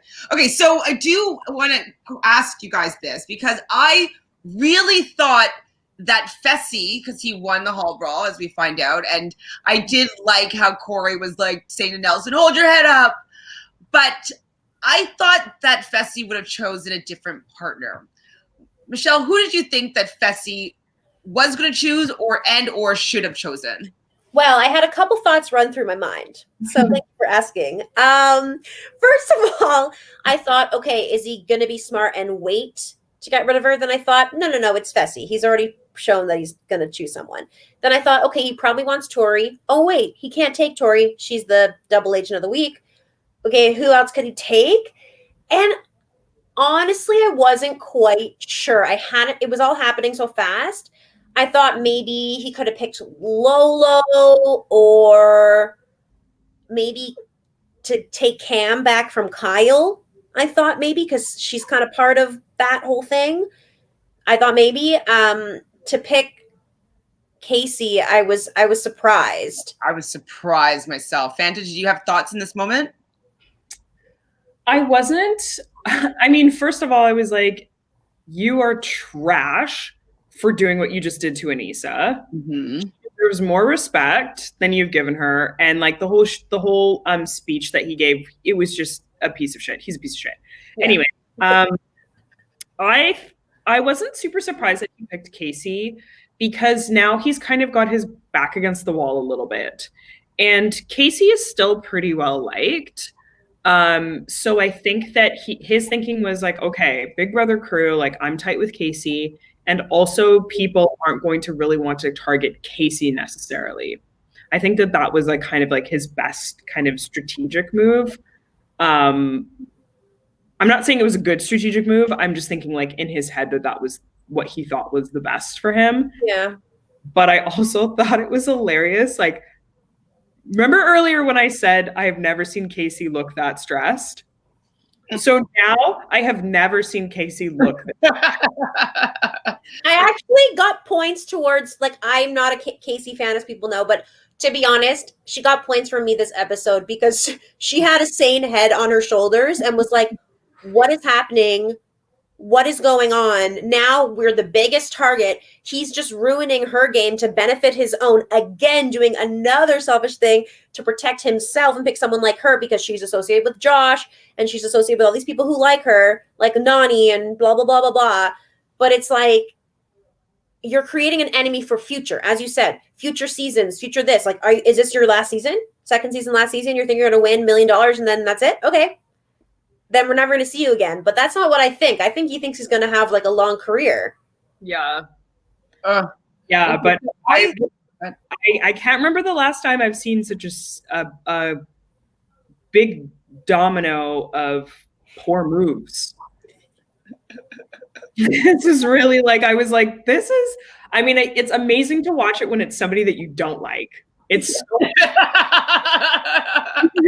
it's going to be next. Yeah, it's going to be so dynamic because you're like, it's not like he's a really weak player, but I just really like, I'm like, oh, please. And he's literally like, he is on my draft. And like, I'm not doing so hot right now. I lost Nelson, Wes, and Liv. I'm doing the worst in the draft. Yeah, but you just got 10 points for Fessy and 5 points for the Josh fight. Yes. But I'm still praying for, like, I'm putting crystals under my pillowcases for loss. And I hope that people are strategic enough and they're like, you know what? We need to get rid of Fessy. And I'm putting that hope on Devin. I'm hoping that he's gonna think of a way of, okay, like, how do we get rid of this guy? But I think there's gonna be enough people. And I think that, I mean, like, even at the end of the episode, Corey was like, okay, like, I'm gonna get this revenge. So I think if they can win, if any other team or whatever can win a daily, and they can throw it Fessy and Casey in immediately every time, or when they think it's going to be a guy, whatever, if they can throw them in first, then it's perfect, because it's like, okay, we're going to put him in, and then we're going to see what the challenge is. If it looks physical, we'll put someone strong-ish who we think could maybe beat them, but if we lose them, whatever. And then if it's a smart one, you put in like a Jay or a Devin or someone with brains, and just take him out and just keep putting him in every time he doesn't win a daily. It's not gonna happen. That's like I the would dream. love you're saying it's not going to happen? I don't think that Fess is going to be thrown in every single time. No, it's not going to happen. It's not going to happen. No way. But a girl can dream. A girl can dream. So I was thinking in that moment that I don't know if it's a great move, but my first thought was that he should take Natalie, because all the women would be scared of Natalie and the men will most likely be scared of him, that they wouldn't take the risk of going to go try to get both of them that had gold skulls already and throw them down there. So I thought that he would have safety in a strong woman having a skull. But I could see him not taking her just because she just has a little bit less experience on the challenge than Casey does. And he probably thought, like, I'll have my friend here that I know I can trust. But I thought in that moment that his best move would have been Natalie, be with somebody that has a skull so that people are not as enticed to throw you in for any reason whatsoever. So that's where I was going with that. That makes sense. That's what I was like. I was actually surprised that he went with you want to keep the numbers spread out. That's what everybody else was doing. Is like they were trying to get more numbers on the other sides of the house. What were we gonna say, Fanta? I don't know. I feel like if he went with Natalie, it could have just been more likely that people would have felt like it's more of a throwaway to like just get rid of them. Because Casey is still really well liked, and there's still like the Big Brother presence is still pretty big in the house. And I can see, like, just in terms of the numbers, like, I just feel like if Amber B, for example, is with the Big Brother Alliance, I could see, like, Amber B not really voting for Casey and just being like, okay, like, I know Fessy's a total knob, but I don't want to vote for Casey. I could see Nani being like, I don't want to vote for Casey. But I just don't see them wanting to take the risk of going up against either of them. I just don't see them as a duo being the team to throw in for really any reason, especially since they already have their skulls. Like maybe down the road, you know, when all the skulls are gone, they still wouldn't look like the tantalizing couple. Like, let me go for them because they're both easy picks, guys and girls. Like, I just thought that it would have been a shield because they're both very like scary to the girls and scary to the guys. I thought that they would just not, you know, I just thought it would be better. Yeah, I totally see what you're saying. And also, I don't know, but like, who does Natalie really have in the house? That's why I was saying that maybe it wouldn't be great strategically, but I think that people would have been scared enough to not bother throwing them in. Sure. I mean, I think in general, the girls are afraid of Natalie. Like, nobody wants to go against Natalie, but I think, I don't know. But it's going to be really interesting to see how it plays out, because I don't know. I do think that Fessy is still quite screwed. Yeah. I hope so. Yeah, don't we all? So with that being the new partnership, then we have basically who's left over. So LeRoy. So LeRoy loses his partner being Casey. So Casey gets to choose who he wants between Amber and Anissa. And thank God if that LeRoy had dared to choose Amber, I think I would have. That was a no-brainer. Like Amber M is a peanut to them. I know. But yeah, you never know with some of these decisions sometimes. yeah, Like, but I do love how I love how the men will be like, oh, and I love how LeRoy was like, she's a vet. Like, this is a no-brainer after Fessy has like disrespected her for weeks. mm-hmm. It just, I don't know, it just says a lot to their character. Exactly. Adrian to 90. I'm excited to see how the pair works out with LeRoy and Anissa. Hundo. Oh, is that like the new names? Aniroy or Lanisa? What do we like better? Aniroy? I like Lanisa. I like Lanisa. Lanisa, sorry. Lanisa. Yeah. Lisa is. I think they'll be a good pair. Yeah, Like I think they're both good people to work with. Yeah, I think they will do decently I well. do agree with this statement. Emil says that Nelson plays the game with too much heart and loyalty rather than being savvy and strategic. I agree, and I would additionally say Fessy also does not play savvy or strategic. But I do agree, Nelson does have a little too much heart, a little too much loyalty sometimes, does bite him in the butt a lot. So I agree. So yes, definitely he needs to think more about himself. In a way, though, that's not how Fessy's doing it. Because at the end of the episode, you hear Fessy saying in confessionals like, I have to be selfish in this game if I want to win $1 million. It's like, okay, you can be selfish, but you know what? Also, you can be smart. Like, you can make smart decisions as well and get to the end of the game and win. Like, I think it's just because he's just not smart. He just isn't. We saw him on Big Brother. Who flipped? Like, he has memes all over the place. Like, he's just not smart in these social strategic games. Like, he just doesn't have that switch. He doesn't get it at all.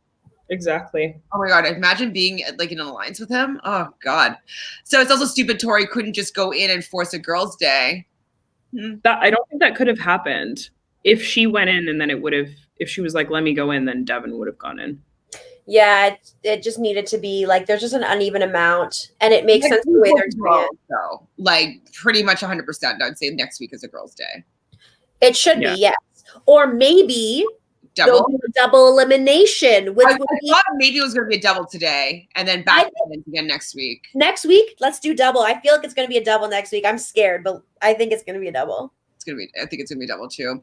Like it says she can't. It was definitely male elimination. Yes, of course. Y'all hyping Devin like he's a vet champ. Okay, we're not. We know that Devin sucks, but he does do things well sometimes. Like like he's not winning the mill. Okay. If he makes it to the final, he's getting 4th place or whatever. Like I know, but. You know, he at least thinks strategically, and he's good at some of the challenges. Exactly. And he makes fun of Josh. Yeah. not enough. That's enough for me. That makes him a champ. I don't love Devin, but I think he's had some good moments this season. Oh, that was a good moment. Adrian says, also, sweet Nom had to ask Anissa if she was okay about going in. I need more Nom. That was a cute moment. He's like, is it okay? And she's like, it's fine. And she like kept her cool. Anissa was just cool, calm, collected. Her makeup was on point. Like even just like down there in the like I feel like she just was like unfazed by anything. Do you think it was because she knew it was going to be a guy's day, or do you think it was because Tori was giving her Amber if it was a girl's day? I think she knew. Okay, I can crush a tiny person that's like half my size if I need to, but it's probably going to be guys. Whatever. I know Fessy for a while has been trying to plot to like not be with me. Like he's all about himself. It's going to happen inevitably. Like I think she kind of saw it coming. Yeah, I think it was more so that Michelle, like she saw the writing on the wall and she's just like, whatever, it is what it is. Lightning Pro is saying something I do not want to read out loud. I don't want to speak it into existence, but I shall. I have been watching the trailers over and over again, and I predict that Darrell and CT will go against each other. No! I mean, they do need skulls, right? And like, think about this. There's 10 total, so you would think 5. What? Take Devins. Don't take Darrell. Like, don't CT and Darrell go against each other. We don't know how it's going to crumble out, but like realistically right now, we've got how many guys have skulls? Fessy, Devin. And there's a third. Kyle. And Kyle. There's 2 more guy skulls, maybe, unless they do it differently. 2 free guy skulls open. Like, the guys are going to start itching to get them, because then to have to like pick someone who already has one, it's just harder to make sure that that's what happens in the elimination, I think. So but that would be so sad. I love them both. I want them both in the final. I love that. I really do want Darrell to run a final again. Yes. He's so good. There's like real money on the line. We not, but y'all hype LeRoy and Cam all the time. Wait, what? We do? We do?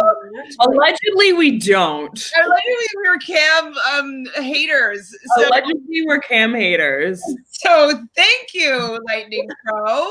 Thank you. Yeah, I mean, we hyped them. They deserve to be hyped. I'm not pleased with Leroy's decision of last week. Mm-hmm. I'm still upset with him. However, I still, of course, want him to make it to the end and finally, like, do it. I would be very happy for him, you know. Hundo. I say Zed in Canada. I'm sorry if you're American, but Zed Davis says, I would agree, but he had 2 opportunities prior. That wasn't it. Too early. Who's that about? With Fessy, because he had 2 opportunities with the 2 other wins to go in.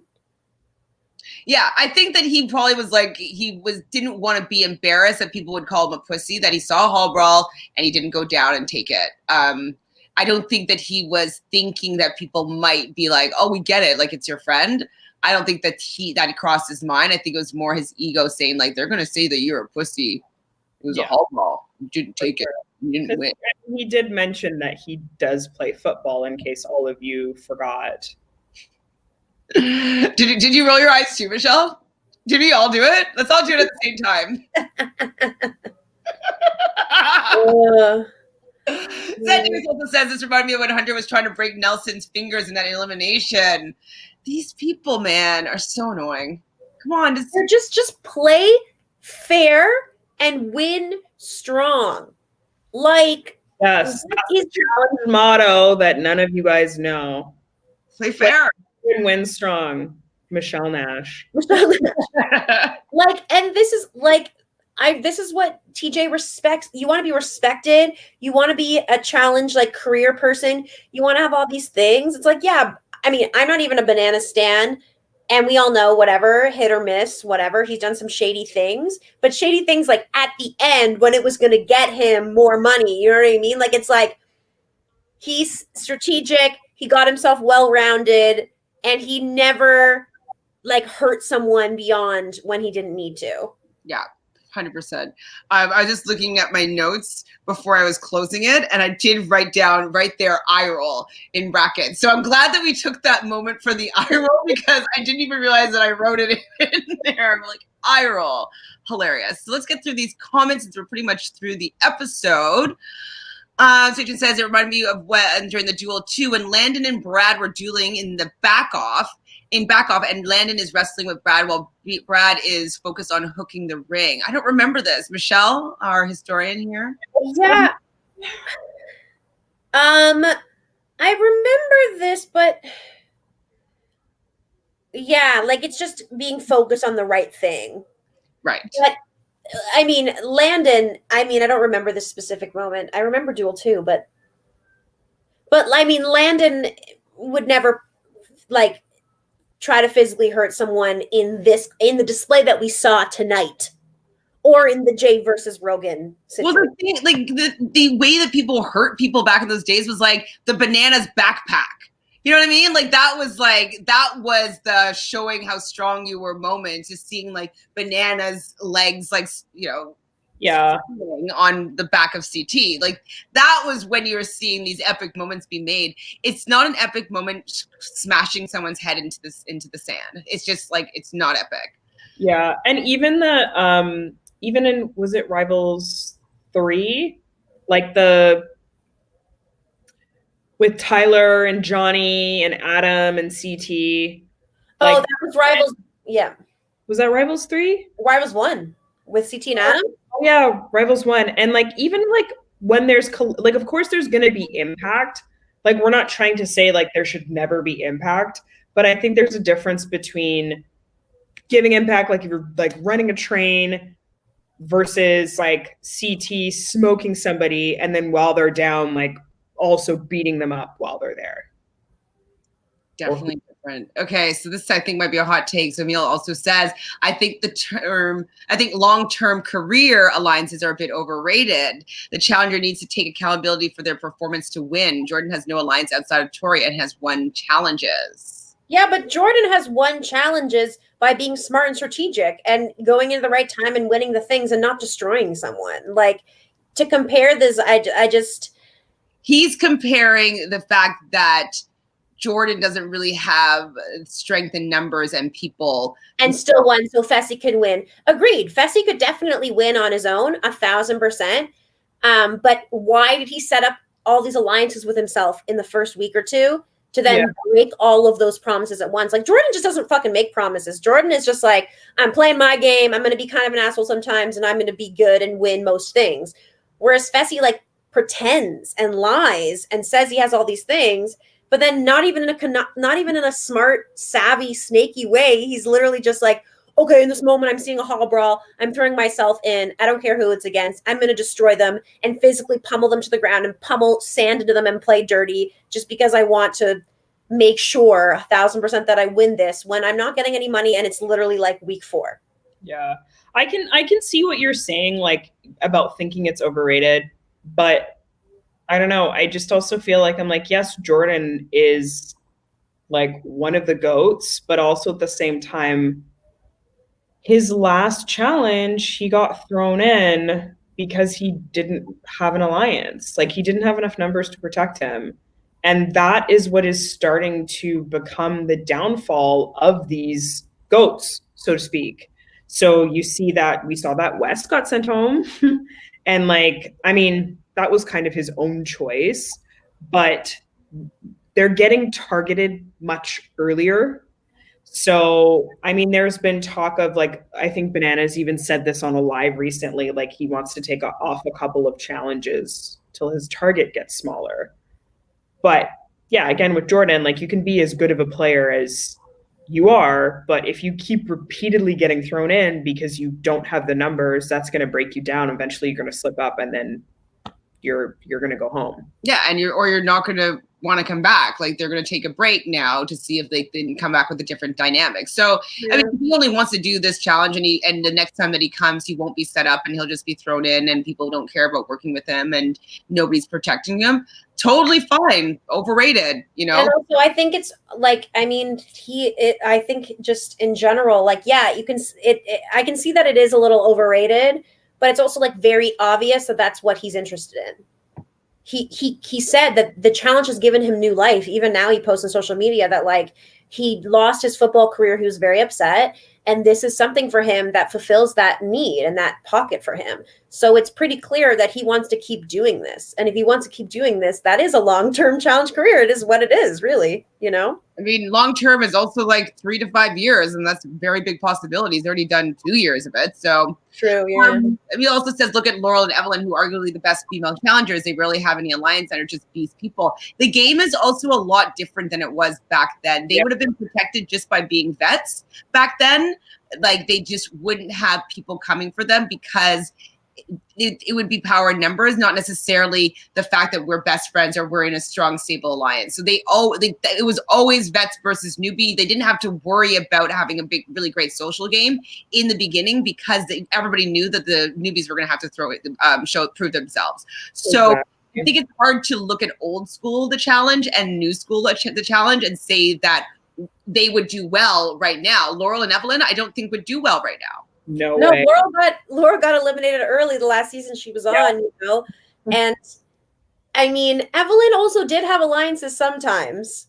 You know, she had some ones with Wes, like she made some things happen. Laurel's also, you know, there's partnerships that used to last the whole season. So those were certain alliances, you know, like when Laurel was with Kenny, like there's just a lot of other variables. But I will say, I mean, it's true. Fessy might win this whole thing, honestly. He could. He has a good partner. He is strong. He apparently, you know, I'm sure he's been working on his endurance or whatever, running and stuff. And like, he could win. It's just like, it was just in like the poorest way possible. Like just the way it all went. Honestly, you need numbers. You cannot win a challenge just on your own by beasting your way all the way through. Like you guys said, there's too many variables. And like, what if we get another challenge where, like last season, where they were doing this thing where they were running and they were filling whoever's bucket with rocks or whatever. When it starts to get to the point where you can give people disadvantages, that's when Fessy is going to get screwed. Oh, Fessy, we're doing this mountain climb thing again. You have to stay outside all night because everyone hates you now. And also, though, for future seasons, okay, so say he has no alliances, like people are going to remember what he did and just be like, oh, he can't be trusted, and just maybe even shut him out of potential working together opportunities. Like he just might not even be able to get back in because he may have lost a lot of trust in a lot of people. And I don't think that the other examples that were given from people in the past, they ever burn bridges so badly that it would affect their standing in future seasons. And they were able to come back and still compete and do well because they're good competitors. They didn't burn any bridges and they were vets. Like the three things that he didn't do. And I totally agree with that. And I also think that it is possible. Like, I'm not trying to say that Fessy has burned bridges forever and he's never going to do well, but I'm saying he has kind of like immediately burned his current stratosphere. And that could be one season, that could be 2 seasons, but this will have an effect on him next season for sure. There's no way that the way that he has been for Emil is just like loves Fessy. I'm sorry, Emil. No, okay, I get this. I get what you're saying. Yeah, we're not disagreeing with what you're saying. I'm not disagreeing with you, but what we're saying is that there are a lot of variables to be able to win the challenge. But alliances are incredibly crucial. So Tori doesn't have had one career alliance and have won 0 challenges. That's untrue. Well, they came one, I guess, but they both have been to finals before, so they've had multiple times. Yeah, Nelson almost won that one season. The one with CT and Ashley, that one. Yeah, and also Corey got money. Like Corey has been to enough finals and has placed and has gotten second place more than once and has gotten money. And the goal is to get money too. So like they have gotten those things, but also like we're not a stan of that alliance anyways. Yeah. And also like, again, there's so many different variables. Mm-hmm. We're not saying you can only win by having an alliance because there's so many people who have alliances that make it to the end. Look at Kaylee on World of Worlds 2. Look at that. Look at the whole alliance of World of Worlds 2, like that whole group in the US. They had that long-term alliance the whole game, and they totally shit the bed in the end. That is one variable. However, it is still a very important variable. And I think it's very reckless to say that having an alliance is not important at all. It's impossible. I just did a rewatch of Survivor Season 1, okay? And I was talking on a podcast. And so season 1, I went back and it was the inception of the alliance.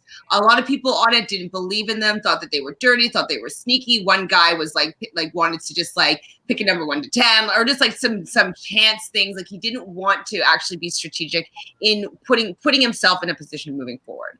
And so I can understand not wanting to rely on alliances, but I think it's actually very important to have them, especially if other people do have them, because other people are going to have support and it becomes a number game if you don't want to be thrown in. If you have nobody there protecting you, then you're definitely going to be the one that is the scapegoat. You're going to be like, oh, they don't have anybody, that there's no repercussion for throwing them in. Who cares? Get rid of them. It's new school, the challenge, where numbers matter. It's a numbers game at times. Look at they're deliberating. If they didn't deliberate out in the open and had to choose someone to go in, maybe, but they do have these deliberations. You want people to be there to support and protect you. You just do. Why play it alone? Because I would throw people in. Oh, like he has nobody. Like who cares? Let's throw them in. Exactly. Yeah. It is epic. 2 seasons, like this person is saying, like the old days of CT. It's not the old days anymore. This game is rapidly changing. Every season, it's not the same. The way that this Double Agents game is played is very different from last season, which is very different from the season before and the season before that. Hundo. Yeah, Michelle and I've also like. It's just always good to have people on your side if you can. And taking necessary risks, and that I just feel like this was an unnecessary risk, which is why I think it was a bad move. Not to say that it's exciting to see someone like Landon and Fresh Meat when he had the worst partner ever, Carly, and he kept getting into exiles and kept getting her to win and got himself through without real alliances. That was epic, but that's that's not the majority, and it doesn't happen anymore. It doesn't happen anymore.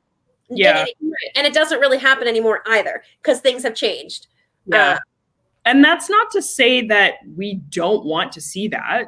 Like, that would be so much fun to watch somebody go, like, everyone wants to watch an underdog. Well, that was okay last season, right? He didn't have any numbers, any alliance, and he was just throwing it every time until Rogan decided that he wanted to go down and his friends let him go down and pummel him. Great. Okay. So he might have been protected if he had some numbers. So Emil also says he didn't like that Fessy chose Casey because they don't mesh well. Cam would have been a better choice. You think Cam would have been a better choice? I think it would have. I don't know. I think it's messy either way. So it's hard to say on that one. Oh, Corey and Nelson unfollowed each other? What? Whoa! Corey and Nelson? Does this mean Corey gets back, like, becomes friends again with like, what happened? What happened? Natalie, can you get on the tea? And Michelle. Okay, what I want to figure out. I heard it was something to the effect of Nelson finally realizing that Corey never really had his back. And Nelson was like, I have done all this stuff for Corey and Corey has never returned the favor. So Nelson unfollowed Corey first and then Corey unfollowed Nelson after. Ooh, TTT. Is that what happened? Yes, ma'am. How did you find this out? I don't know. All I do is read challenge stuff all day. In like the abyss of like what I've Becca has the gossip and Michelle has like the history. It's perfect. Sometimes Michelle's got some pretty steamy tea. Sometimes I get the tea, but you do. You both do. Like I'm always excited to hear what I have not heard. It's so good. So he also says Nani relies on her political game and having alliance that she can't win a challenge because she isn't a physical threat. Turbo won the challenge despite having no alliance, but he had Nani, and I think Nani actually helped steer. He also didn't really have enemies. He didn't have enemies, and he didn't put himself unnecessarily into eliminations. And Nani really did help his social political game for the first full half of the game, and that's the hardest part. Called her mama, like, come on, like, yeah. And he didn't make waves with anyone. Like Turbo literally just worked out the entire time and didn't drink. And everyone was just like, oh, like this guy, he doesn't speak English. Like he wasn't really actively a threat at that time. Agreed. I think Mishi and Amber are going to hook up. They both are good-looking young people. Probably. Jonathan!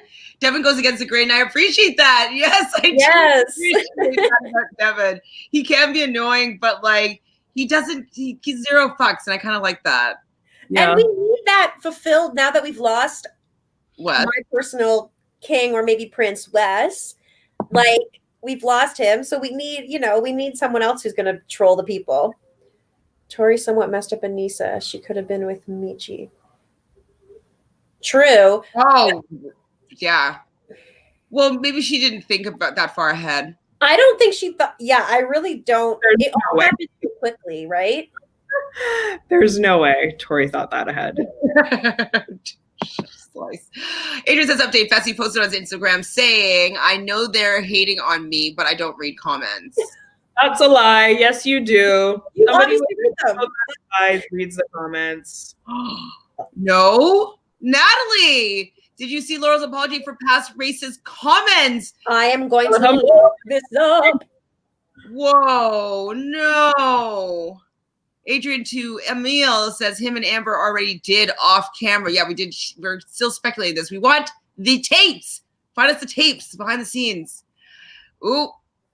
I haven't seen anything, but I also haven't checked Twitter yet. I'm not saying alliances don't matter. They're obviously matter to a certain degree. It's just that there needs to be more balance between being a badass motherfucker and having a social game. Absolutely. That's so Agreed. Can I also say that I didn't know what BAMF meant until you said that, and I feel really dumb now. Just throwing that out there. Well,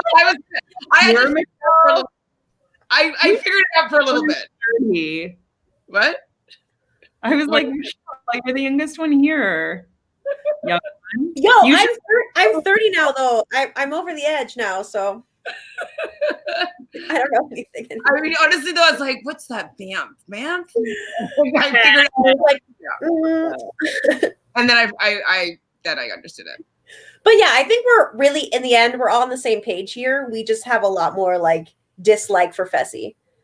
Yes, I do mean Sean's alphabet strategy from Borneo. Yes, I do. Like he just they didn't want to be strategic, and Richard Hatch got such like flack from everybody, whether it was the news people, like after there's no social media at that time, but it was a big deal what he did to win the game, and now it's kind of, you have to have it. You have to have an alliance. You have to have people that are willing to go to bat for you. You have to have people that are there to protect you and you protect each other. Like, it's just the way the game is played, especially Survivor. Survivors is purely a numbers game, but in all these other social strategic games too, you kind of need to have people on your side. But perfect balance is what we need. What are you gonna say? You guys are just making me think about Survivor and how much I miss it and how sad I am that like we don't know when the next season's coming because like, you know, they're not shooting on right now. Podcast I just did, he started a new season for all the 40 seasons of Survivor, and just he put out a poll to his audience, and so about 2,500 people responded of like their rankings of the order of the seasons. And so I was tasked yesterday to do the 40th season of Survivor, and so I did a rewatch of whatever the 40th season, like the worst season of Survivor. So I did a rewatch, and we filmed a almost 3-hour podcast about that yesterday. What's the worst season? What do you guys think? There's so many options. Yeah, there's a lot of options. Like there was like that little pocket in there with like, what was it? And like there was like a little pocket in there that was not good. I'll preface it with, they asked me to do this season if I would be comfortable with it, and they felt as though I would be a good person to tackle. Yeah. Oh, the one where they split them by race? No. That was really dumb. True. What year was that? It was like 2001 or something? That's pretty early, actually. No, it must have been 10, or like must have been higher than that. Really? I thought it was like, because Mad TV did like a parody of it. I remember Mad TV did a parody of that season. Yeah, of that season. Do you want me to tell you? Yes.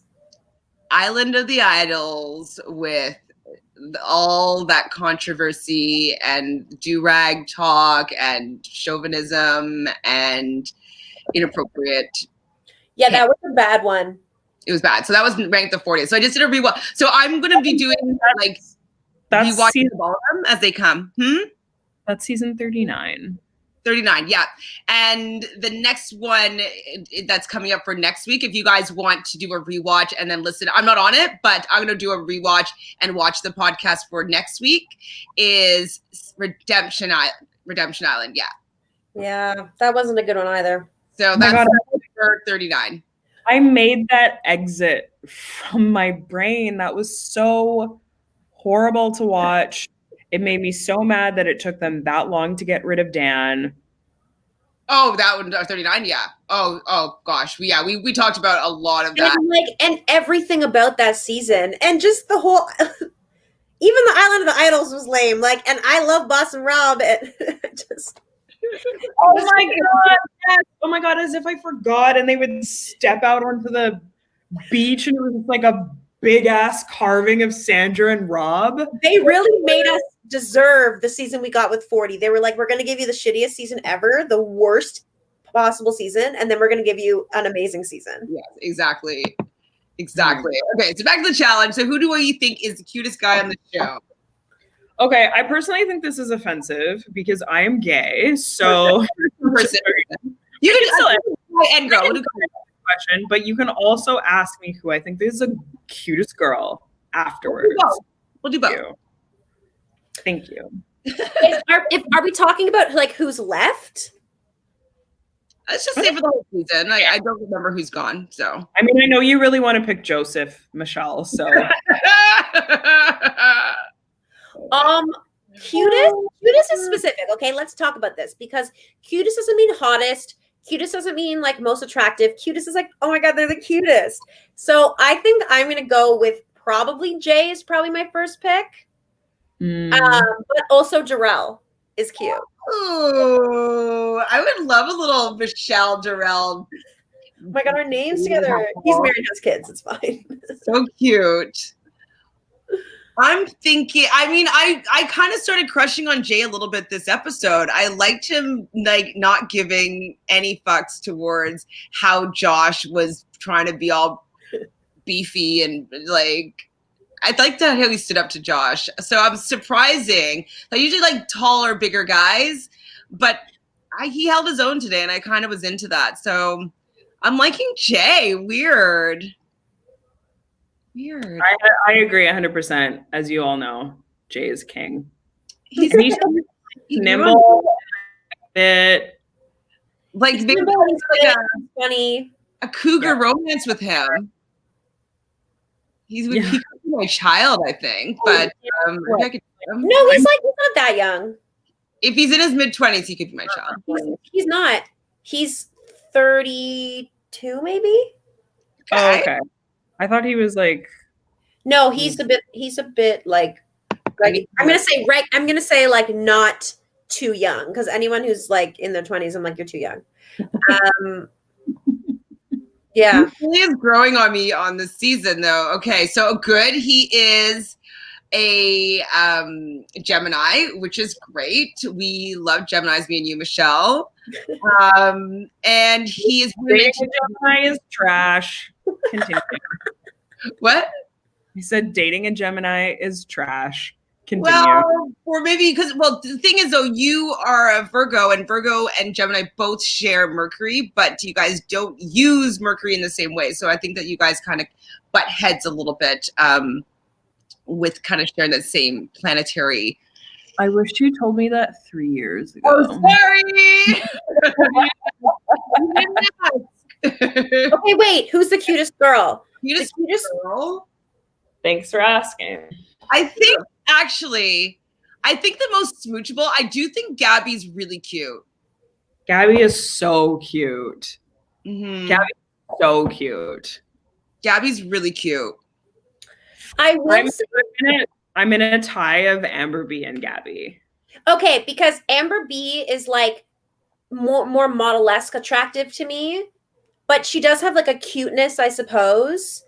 I feel like Amber M, I used to think was like one of the cutest on Are You the One, like her season. This season, though, not so much. I don't think she's right for the show, to be honest. So I would agree with you. Probably like an Amber B. I think also for me, though, we just haven't seen any of Amber B. So I'm just kind of like, I don't really know what her personality actually is like. So I'm just gonna like, she's okay, but at least I liked hearing, I like the British accent in general. And I like the fact that she doesn't think that Fessy's that hot. Even if she ends up falling for whatever his charm is later, like she's more coy about like their flirtation. So I don't know, I'm more into her just because it seems like she has more of a personality that we're being shown. So those are my picks. British accent. Mm-hmm. It's true. Do I think Big T will go far? Do you guys think that? I think she'll go far. I don't think anybody wants to see her gone. Like CT or Big TT is like on like they're under the radar. Yeah, they're gonna move along for a while, I think. Also, the We Want OGs probably has some rumored cast members, like official. I know. Yeah, I did see that. And would you review Temptation Island? Oh my God, it's season 3. There was already a season 3, I thought. Like old Temptation Island? No, it came out again. I've seen 2 seasons for sure. So maybe there is a season 3. I will 100% do it. I have no job, guys. This is it. This is what I got here. This is a very important job that you're providing. You're providing people with the entertainment and the knowledge and the tea. I mean, I love talking about the challenge. Like, it always goes so long, and I don't even care.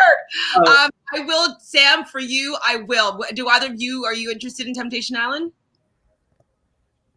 Okay, wait. Let me see. I don't know if that's the one that I started watching, and I was like, It's terrible. It's usually terrible, but it's good enough. Oh yeah, I couldn't get through that one. I tried. I really did. It's pretty bad. It might have to be like 3 episodes at a time. You know what I mean? And just do it in like a month. Oh my God. We remember when we were like in talks, like during quarantine, we were like, we should do Too Hot to Handle.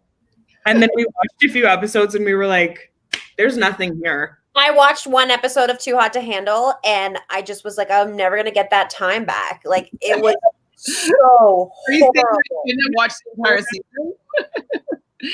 I think you guys recap about the Worlds Apart or Redemption Island. No, we did Island of the Idols yesterday. It hasn't aired yet. So the new, I think it airs tonight, will be the Island of the Idols season 39, the 40th worst season of Survivor. And then next week, I believe, for season 30, or for ranking 39 is season 28, I think it is, of Redemption Island, is the second worst season of Survivor by the poll. Survivor Thailand, I don't remember it right now, but I remember somebody when we were talking about it, like, oh, Survivor Thailand was bad. I just don't remember what happened on it. I don't remember right now. I'm taking a look. Are the most underrated friendship. Oh, I didn't see any of this. Tell me more. Do you know more? I just think that, like, there was a point, maybe it was last week, at some point, Jay was like, Nam is cool, like, I want to keep him on my books. Jay sees an opportunity of someone who is strong, nice, not conflict-driven. Let's get some people on his... Nam's the kind of person that it would be perfect for Jay. What a great friendship. Especially since he might win a daily, and he might protect. What's going to happen when Lolo and Nam eventually win a daily? What are they going to do? They're not really part of any alliance. What are they doing? I can't wait to see that happen. Me too. I need to see what she does with some power, because she's a hot mess. Neil says, I'm sorry, I didn't mean to offend about my previous comment about the cutest guy. I think Lolo is gorgeous. Oh, I was joking. Yeah, he was definitely joking. And we always, everybody always does that, and but I'm happy to put it out there that we should be reminded that people could like anybody. I'm gay. I'm not dead. Adrian says, also, dang, Michelle, not be the cutest guy. Okay, listen.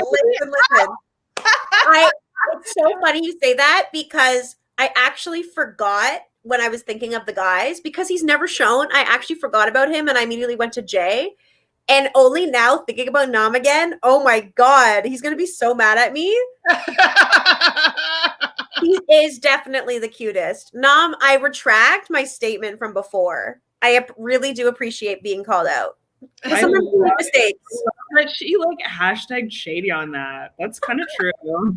It's shady for me. I mean, Nam is like, you know, he's up there for me. I can see how you forgot, because like he's also like beef tech. Yeah, you wouldn't initially put him in the cute category. He's more in the hot back category, but his face is so cute. But his face is cute and his personality is cute.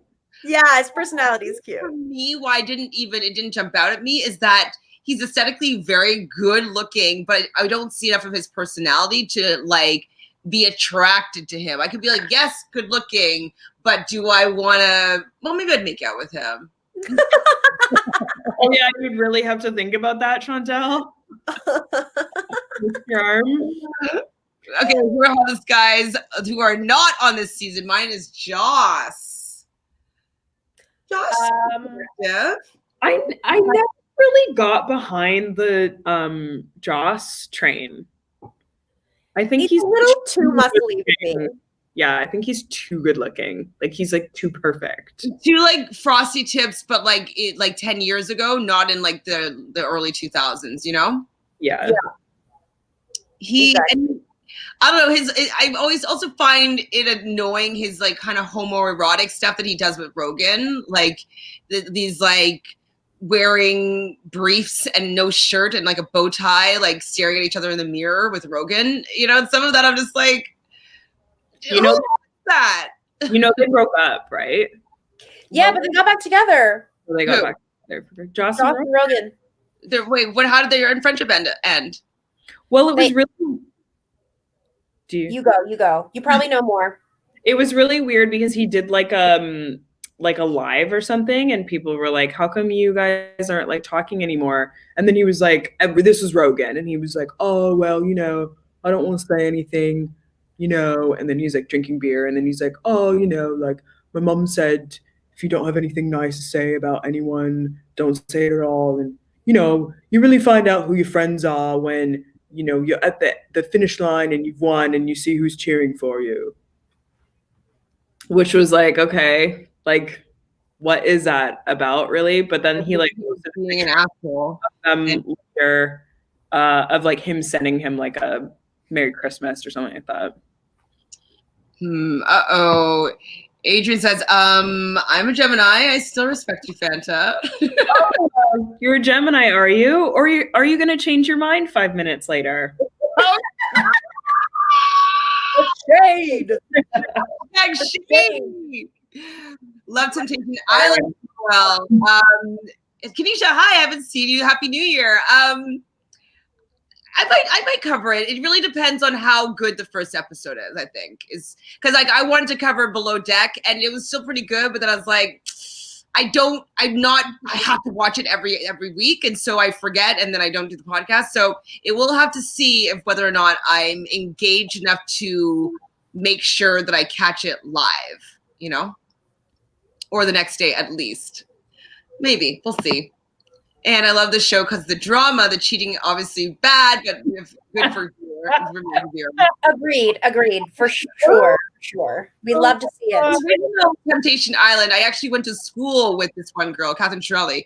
Okay, Adrian says one more thing. Darrell has also started an OnlyFans, but those pictures are actually on his Patreon. Where he does workout vids and challenge recaps. Oh, sorry, I thought you were like your mouth was agape because they're like porn. Okay, I didn't see. What... As soon as I saw OnlyFans, I was like, Darrell. And then I literally was like, oh, my king, what's happening? I hadn't read the whole thing yet, and I was like, workout vids and challenge recaps. I'm like, oh, okay. I thought it was gonna be porn. Fanta! That's side eye for you. Yeah, honestly, that's so hilarious. Also, I'm currently dating a Gemini, and it's going smooth sailing. There are some decision changes, but that I'm a Sag, so that just is how it goes. And Michelle, that Fanta is a Virgo. Yeah, true.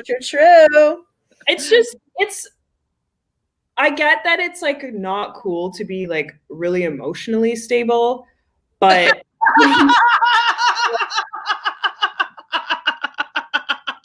I'm sorry, I need a moment. I think it's just one of those things. It has to, like, somebody has to be, Yo, totally. Okay.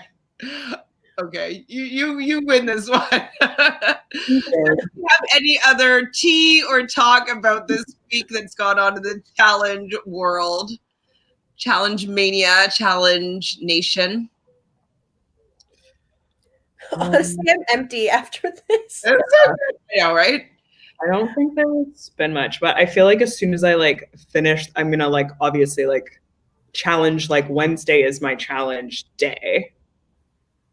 I love Wednesday. I was like looking forward to it. I rearranged so many things. I'm like, I have to be here to watch this live. I don't want to postpone this. It's my favorite. Oh yeah, it's bringing me so much life. And even though I was so on edge this whole episode, I was still happy because at the end of the day, like none of the people that were involved were people that I'm like, oh, I'm so sad to see any of you go. Like it's all good. Mm-hmm. And actually like having someone who's going to create the drama, like now we have to see Fessy deal with like everyone yelling at him and him calling out Josh and him calling it whatever. Like there's going to be so many altercations. See you guys next week, and you too, Fanta. Says, are you reviewing The Bachelor with Brazil and Tonya still? I kind of like it, but I don't know that much. Yes, I haven't decided what day we're going to do it yet. Maybe tomorrow or what day is tomorrow? Thursday. Just because it was the new year, I just didn't get to figuring out what schedule it is, but we'll probably do it Tuesday or Wednesday moving forward. But yes, Sam, we will be, and we can get you caught up on whatever you need to know. So we usually go live at about 2 p.m. Eastern time on whatever day that it will be. So starting next week, I would imagine 2 p.m. Eastern on Tuesdays, but this week it might be Thursday or Friday just because I'm not really into the New Year schedule yet. Adrian said, that's the old one. And emotional stable, tell that to Josh. I don't want to Josh. Josh, oh my God, who would date Josh? Oh boy, poor thing. Well, as you know, this is like my favorite part of the week, and I'm really sad that these episodes come to the end. But do you guys have any final thoughts, final words, anything you want to say, anything you want to share that you're doing? Anything? I'm staying home as much as I can, and I'm cutting my circles off that I even had or anything because I'm trying to be safe. Toronto, crazy, you guys. Yeah, it's pretty crazy. I haven't left the house really, so what's going on? Yeah, like I still have to go to work, but honestly, the numbers are just staggering at this point, and so I'm trying to like kind of had a freak out and okay. Just gotta be careful. Yeah. Good. I bought a spin bike, which was really exciting. A what bike? I bought a spin bike. Like a Peloton or whatever? I didn't buy a Peloton. I haven't, but I am on the Peloton app, which is so addictive. I'm having the time of my goddamn life. Is that what I'm going to do? How much was the bike? Well, I bought it for $600. Okay. And will I use the bike if I buy it? I've been so interested. I mean, it's going to sit in your apartment, and if you don't use it, you're going to be looking at that thing every single day. So you're going to feel pretty bad if you don't use it. But what's going on here? So please play for us or the US, and congratulations. Yes, stay safe, everybody in the US. It's crazy out there, and we're so happy that you guys flipped blue. Oh, right, this is what's going on. But I've been seeing tweets, but I haven't like caught up on like what's going on. Like, don't go on Twitter. It's a dumpster fire right now. Mm-hmm. Well, hopefully everybody's going to stay safe. Do you have anything to share other than your bike purchase, Fanta? No, that's literally my life right now. Okay. Well, maybe I'll buy a bike. I've been streaming on a new streaming app called Bigo. And that's going to kind of be my side income. I've been like reading tarot cards and like doing random streaming things. It's very weird, but it's kind of fun at the same time. And it's a video game where you can kind of make money doing these things. So I'm going to leave my link in the bio. I would love for all you guys to become fans and come and hang out with me in my live streams. I go stream at least for 2 hours every single day, hanging out, chatting, playing games.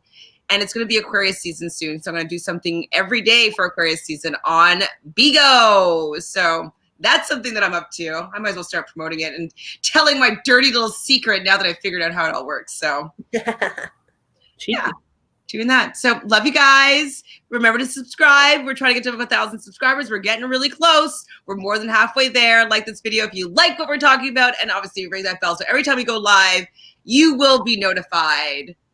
That's it. Goodbye. Love you guys. Thank you.